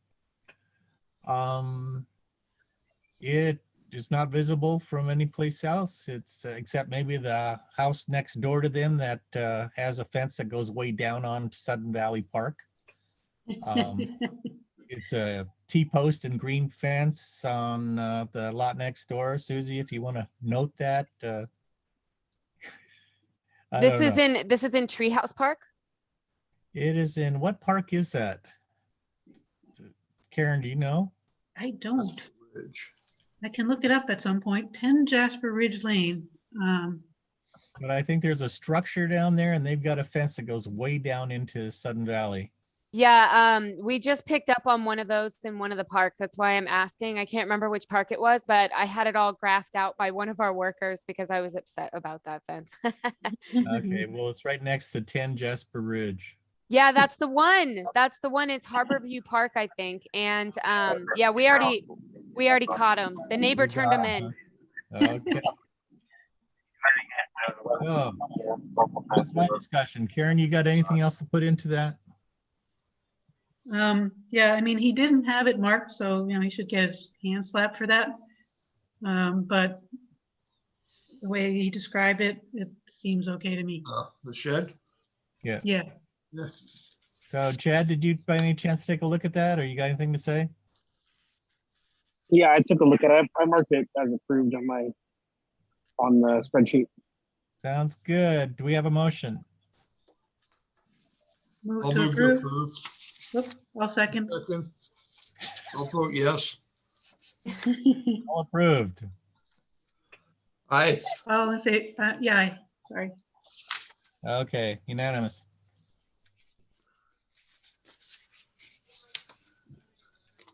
(11A) Par Lane. Should we add, we talked about saying, making sure that it matches the house. Yeah, yeah. I don't remember whether the house was. That he wants to tie it, roof, color, everything. Yeah. It'll blend in. Okay, 11A Par Lane. Okay. I look at it as a two-parter. I was out there talking to him. One, he wants to get rid of his grass, maybe put in some small erosion control walls, maybe not, depends on if it needs it, I guess. And he wants to convert to the natural veg that's on the list that the county's got. Yeah, when I talked to him, he wanted 2 real short retaining walls, maybe 2 feet, if that, just to kind of lightly level off a couple of areas for his vegetation, remove the grass. So I believe that this is the one you guys were concerned that his planters would be concrete. What he wants, he would prefer is cinder block with a stuccoed cover over it, and then he would mark lines in it to make it look like block, but it wouldn't be bare concrete. Okay. Done this, he said he's done this before. He uses a lot of bonding agent, so there's no way in hell it's going to come off. But I told him we would prefer, an aggregate landscaping block or something similar, just not bare concrete. Was he able to show you an actual sample there? No, I asked him, he wanted to get our input first. He was very amenable when I spoke to him because I stopped by with Sudden Valley due to the nature of the project. And he was very amenable to it being within you guys' rules. Yeah, he's a pretty easygoing guy. He's doing all that work on that house himself. He's completely rebuilt that house without tearing it down. So I'm good with either of that. If he wants to, as long as he doesn't leave it with a smooth cement front, I don't have a problem with it.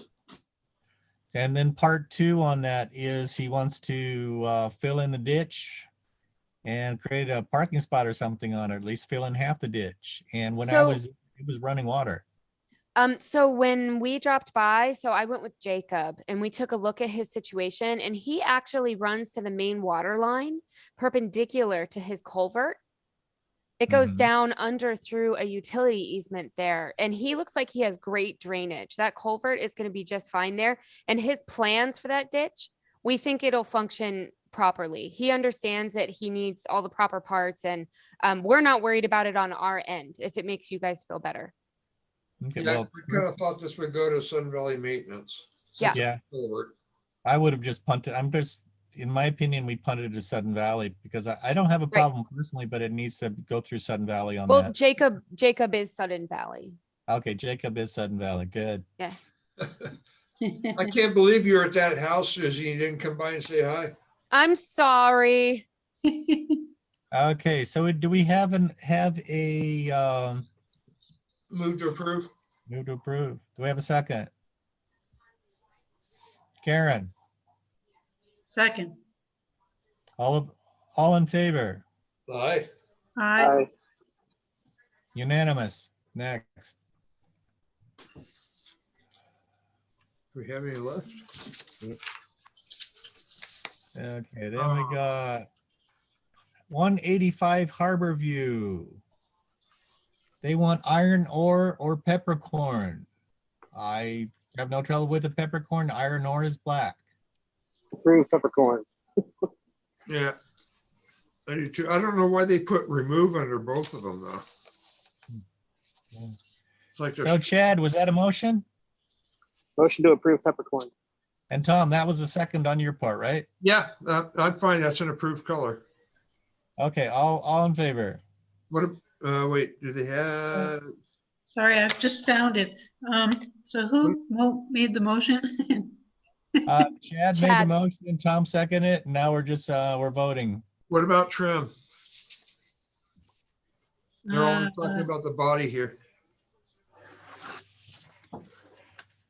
Well, they want to paint the trim the same color. It sounded like, yeah, I think they said everything. We'd like to paint it one dark gray, black color, including the trim. You know, I'm not too I don't fond of like that. that. I don't like that. I don't like that either. Closing all devices using placement where loaded. I'm thinking the trim should be an accent of some kind. Okay. Yeah. So do we want to kick it back and tell them that we're happy with peppercorn, but they have to come up with a different color trim? Yeah, I'm good with that. Peppercorn for the body, but come up with a trim color. That'll look like crap.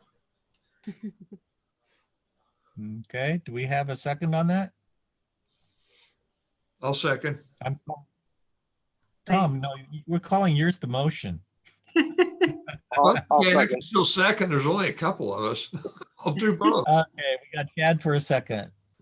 And what we've got there is peppercorn and it's gonna be, how do you call it? Are we approving part, but we're not We're approving What are we- peppercorn for the body, but we need a trim color that's an accent. Yes. before they start? Right. They need to Okay. say it. We clarified the motion, all in favor? Aye. You know, right now it looks like it's three colors. Okay. So I believe that was approved. Unanimously, I believe. Yes, works for me. Okay. Good. And then 133 Harbor View. I just Move to have down approve. approved. Oh, Is that a motion, Tom? Yeah, move Good. to approve. I'll second that. all in favor? Aye. Aye. Aye. Pass unanimously. Okay, 133. We've got Cold Springs. Didn't we? Oh, we did the Cold Springs, and we approved that with the edits. Okay, 8 Orchard Court. This is the same guy that didn't mark the trees. It didn't mark the fence, but he wants to build a picket fence in his backyard. We don't He do was picket there. fences. Yeah, we don't do those kind of fences, do we? No, we Nope, don't. so- He was there when I arrived, and we Yeah. talked about the boundaries, and I totally spaced on what type of fence he asked for, so I didn't tell him anything about that. Anyway, You could approve it as a 5-foot wooden wire. Well, I think you should resubmit. He didn't yeah, have anything marked for me, and there's he no. didn't have indication anything where the marked. corners are or anything, so Yeah, and I'm doing, if I was making the motion, I'd do a straight denial. Okay. I'll second. Tom Scott first. Karen, you second? Place a button into the buckle, tighten buckling on the strap, and I'll unbuckle second. it. Thanks, Okay, Chad. Chad seconded it. So what's All in this? favor? It's not an approved style fence. Yeah, Tom And it and needs to lay it Chad. out. It needs to lay it out. Chad seconded, And- yeah. So all in favor? Aye. Seated and put a mouse down so Okay, unanimous. Okay. Last one, 9 Morning Glory. Oh. Okay, discussion on this. So Carrie and I were out there. We talked to the owners. Currently, they had nothing marked. They're on 2 corners, so they've got, the only place they got is sort of facing both roads. So we discussed the setbacks on that. They have some tall dogs. What we discussed was a possibility of them just putting using the fence type as a railing going off their deck, then extending it off to the side yard and stopping with a 20-foot setback on the side so it's even with the neighbor's house and didn't go beyond. And I told them that that we would probably defer until they had everything marked. That was gonna be my suggestion. Resubmit. Using chewing tobacco. I continue Move to defer till everything's marked. Okay, Chad moved. Tom, we got a second? What was first? Did I? Deferring until everything's marked. Okay. Yeah, and everything's marked. Yeah, okay. All in favor of that? And should we add, we discourage, or we already told them in person, but should we add something about the setbacks? No, they have to meet the setbacks. Right. They will probably need a small variance on the front, would be my guess. Because if they go straight off the deck, it should still look really nice. So then should we ask them to submit a variance too? Yeah, ask them to do the variance on that too. Okay. Got that, Susie? Great. But for how much? Just a couple feet? Yeah, it was just a few feet. Can I get a vote on the color palette? We've got residents asking us and I want to be able to give them something physical. Okay, so first Can we we need to finish finish this? voting on this. Did we all approved on the deferral? Aye. Aye. Aye. Great. Okay, unanimous on that. Jump down to color palette. I looked at it all. They look great. The really light colored ones I think should be reserved for trim because otherwise they would really stand out like a sore thumb. Okay. And I am not a fan of Hubbard squash. Okay, I added that one just extra. She said we went to antique yellow because it's the only non-offensive one, but I understand if you guys don't like it. Yeah, we don't really anybody need else any get a yellows. chance to look at 'em? Okay. Yeah, I was pretty cool with the whole thing, although there's no blues, and there seems to be a lot of requests for blues. There were blues in there, weren't there? There's Right? a couple blues, and there's also a sea green color that they said a lot of people will accept instead of a blue. Yeah, I saw, well, a lot of people's, not everyone, but Yeah, that's true. She just told us what often solves problems. look again. I Yeah. could have sworn I couldn't find any blues. Mount Etna looks like a very dark blue. It is a dark blue. Okay, let me see. Oh, shit. Susie gave me a piece of paper with it all printed. They look great together. They're complementary. That's really the goal since people, they paint every 8 to 10 years. So if we can get them all on a complementary color scheme, it will really benefit the whole Yeah. neighborhood. Yeah, And if that we- palette isn't even out yet. We got lucky getting a hold of that. That's not even in stores. So Well, if they got paint numbers on it, the computer will make it. yeah. Did you send that out? I don't think I've seen that. Not, I'm gonna trust you guys. If you guys are good with it, I'm good with it. I added it to the digital meeting. Oh, it's on the sheets. I don't. The link's missing. Is it? Yeah, I don't see the link. Yeah, the link's not there. Yeah, the link's gone. Yeah. it's gone. Oh, I can't find it. I'm sorry, guys. I'll make sure that goes back there. In fact, I'll do even better. I'll just email it out to you as a group tonight. Okay. And Susie, if it helps, any of the changes we discussed on number 20 is on that third tab there. Okay, perfect. And then when you're done with it, you can delete those extra tabs I added. Okay, perfect. Thank you. Yeah, if you guys All just right. want to let me know about the color palette in an email vote, that's fine too. Okay. You're gonna I'm set it back up? Except for the yellow and using the light color as trim. Yeah, and I found like 5 colors that I would consider too light for the body, right? 3 in the front page there that were kind of light. I primarily just had the two. So if you want to tell me which ones those are, I can mark them and then we can mark them as just trim. Well, the pure white and alabaster were definitely trim colors only. Yeah. Yeah, she definitely added those as trim. But there were 3 on the front page also that look kind of pale. Well, you're thinking neutral ground was too light? You know, I need to open it up and look.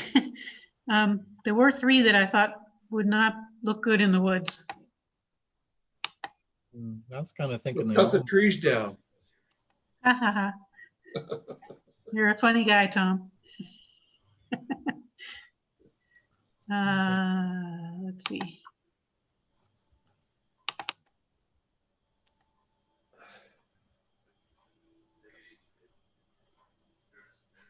Oh, okay. Susie's providing it also. Yeah. Neutral ground, I did think, and drifted mist and repose gray all look like a really pale gray to me. I still thought they probably were. Drift of mist is getting kind of light. Neutral ground is a little bit more of a brownish if someone wants a lighter color. Yeah, I just think it would pop, you know, in the, you know, up in the valley on the hill, in the woods. I think it would really pop out.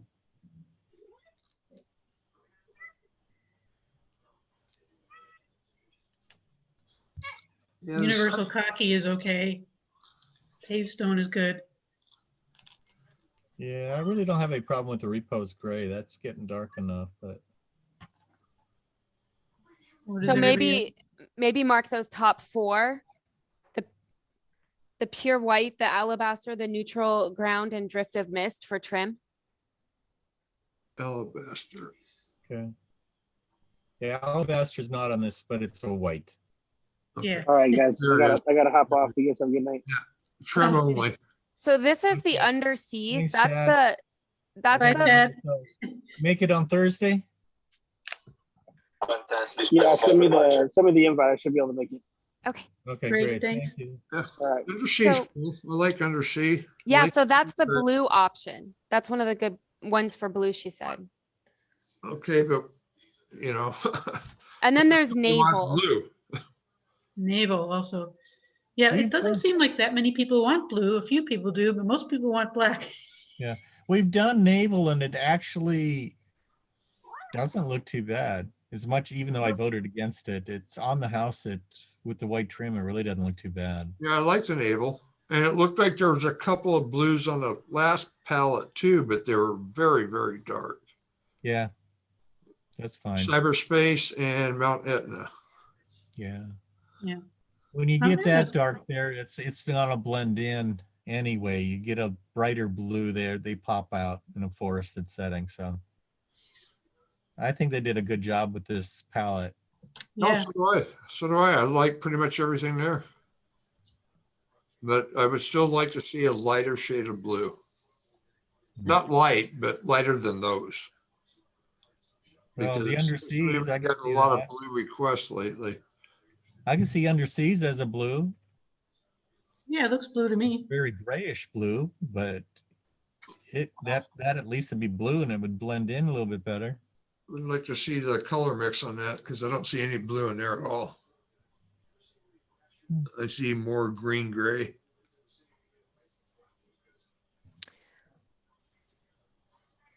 So she said that if people want to apply for another color, to ask them to go one up or one down from one of these colors, and that will keep them within the same range. She said it's when you go too high up or too low on the cards with the contrast too different. That's when neighborhoods start looking like patchwork quilts. Okay, let's go. I'd move to go with that. Go with what we've got here and take individuals as they come up. Yeah. You know, I think we're going to And have. please aim them toward these and keep Right, them off. right. Agreed. I like everything here. I mean, these are some cool colors. Okay, so get rid of the yellow, mark 4 of them as trim. And other than that, we're good to go. Yep. Works for me. I'll move to approve. Karen, you're gonna have to second. Chad's gone. Oh, yeah. Second? All in favor? Aye. Aye. Aye. Sounds good. Thanks, Susie. you guys. We already have 2 physical sets of this, so it's very exciting. I Great. can't believe we got it through this quick. That's good work. thought This we'd was a be here with you fantastic guys. meeting. I thought we'd be here. Yeah, the homeowner request went really well. Mhm. Thank you so much for Good all of your job, hard Bruce. work. Hey, can I say something? Susie. Does anybody else notice this? Bruce, a lot of time your emails come with a warning attached. I get that every single time it comes in because I think when Susie sends it to me, she has one address, but it's probably Because she has 2 has one of those things where it kind of changes the address on it. And so Uh-huh. mine picks it up every time as being a possible fraud or something. Yeah, scam alert. Yeah. Yeah. Weird. But I notice it comes in with Bruce's almost all the time. And I've been trying to identify who it's attached. I don't even know what it means. You know, they're trusted sources to me. So as long as there's no attachments. No, that's Yahoo looking at it, and it's one of those things when if someone has a alias type of a account, it just adds it to it, and then I Okay, never so delete it off when I forward it. So it, you're seeing it too. yeah. Okay, cool. All right. Move to Well, adjourn. I need to go to bed. That by I was up at activation. 2 o'clock this morning. Bye. Goodbye. Bye. Good night. Good night. Well,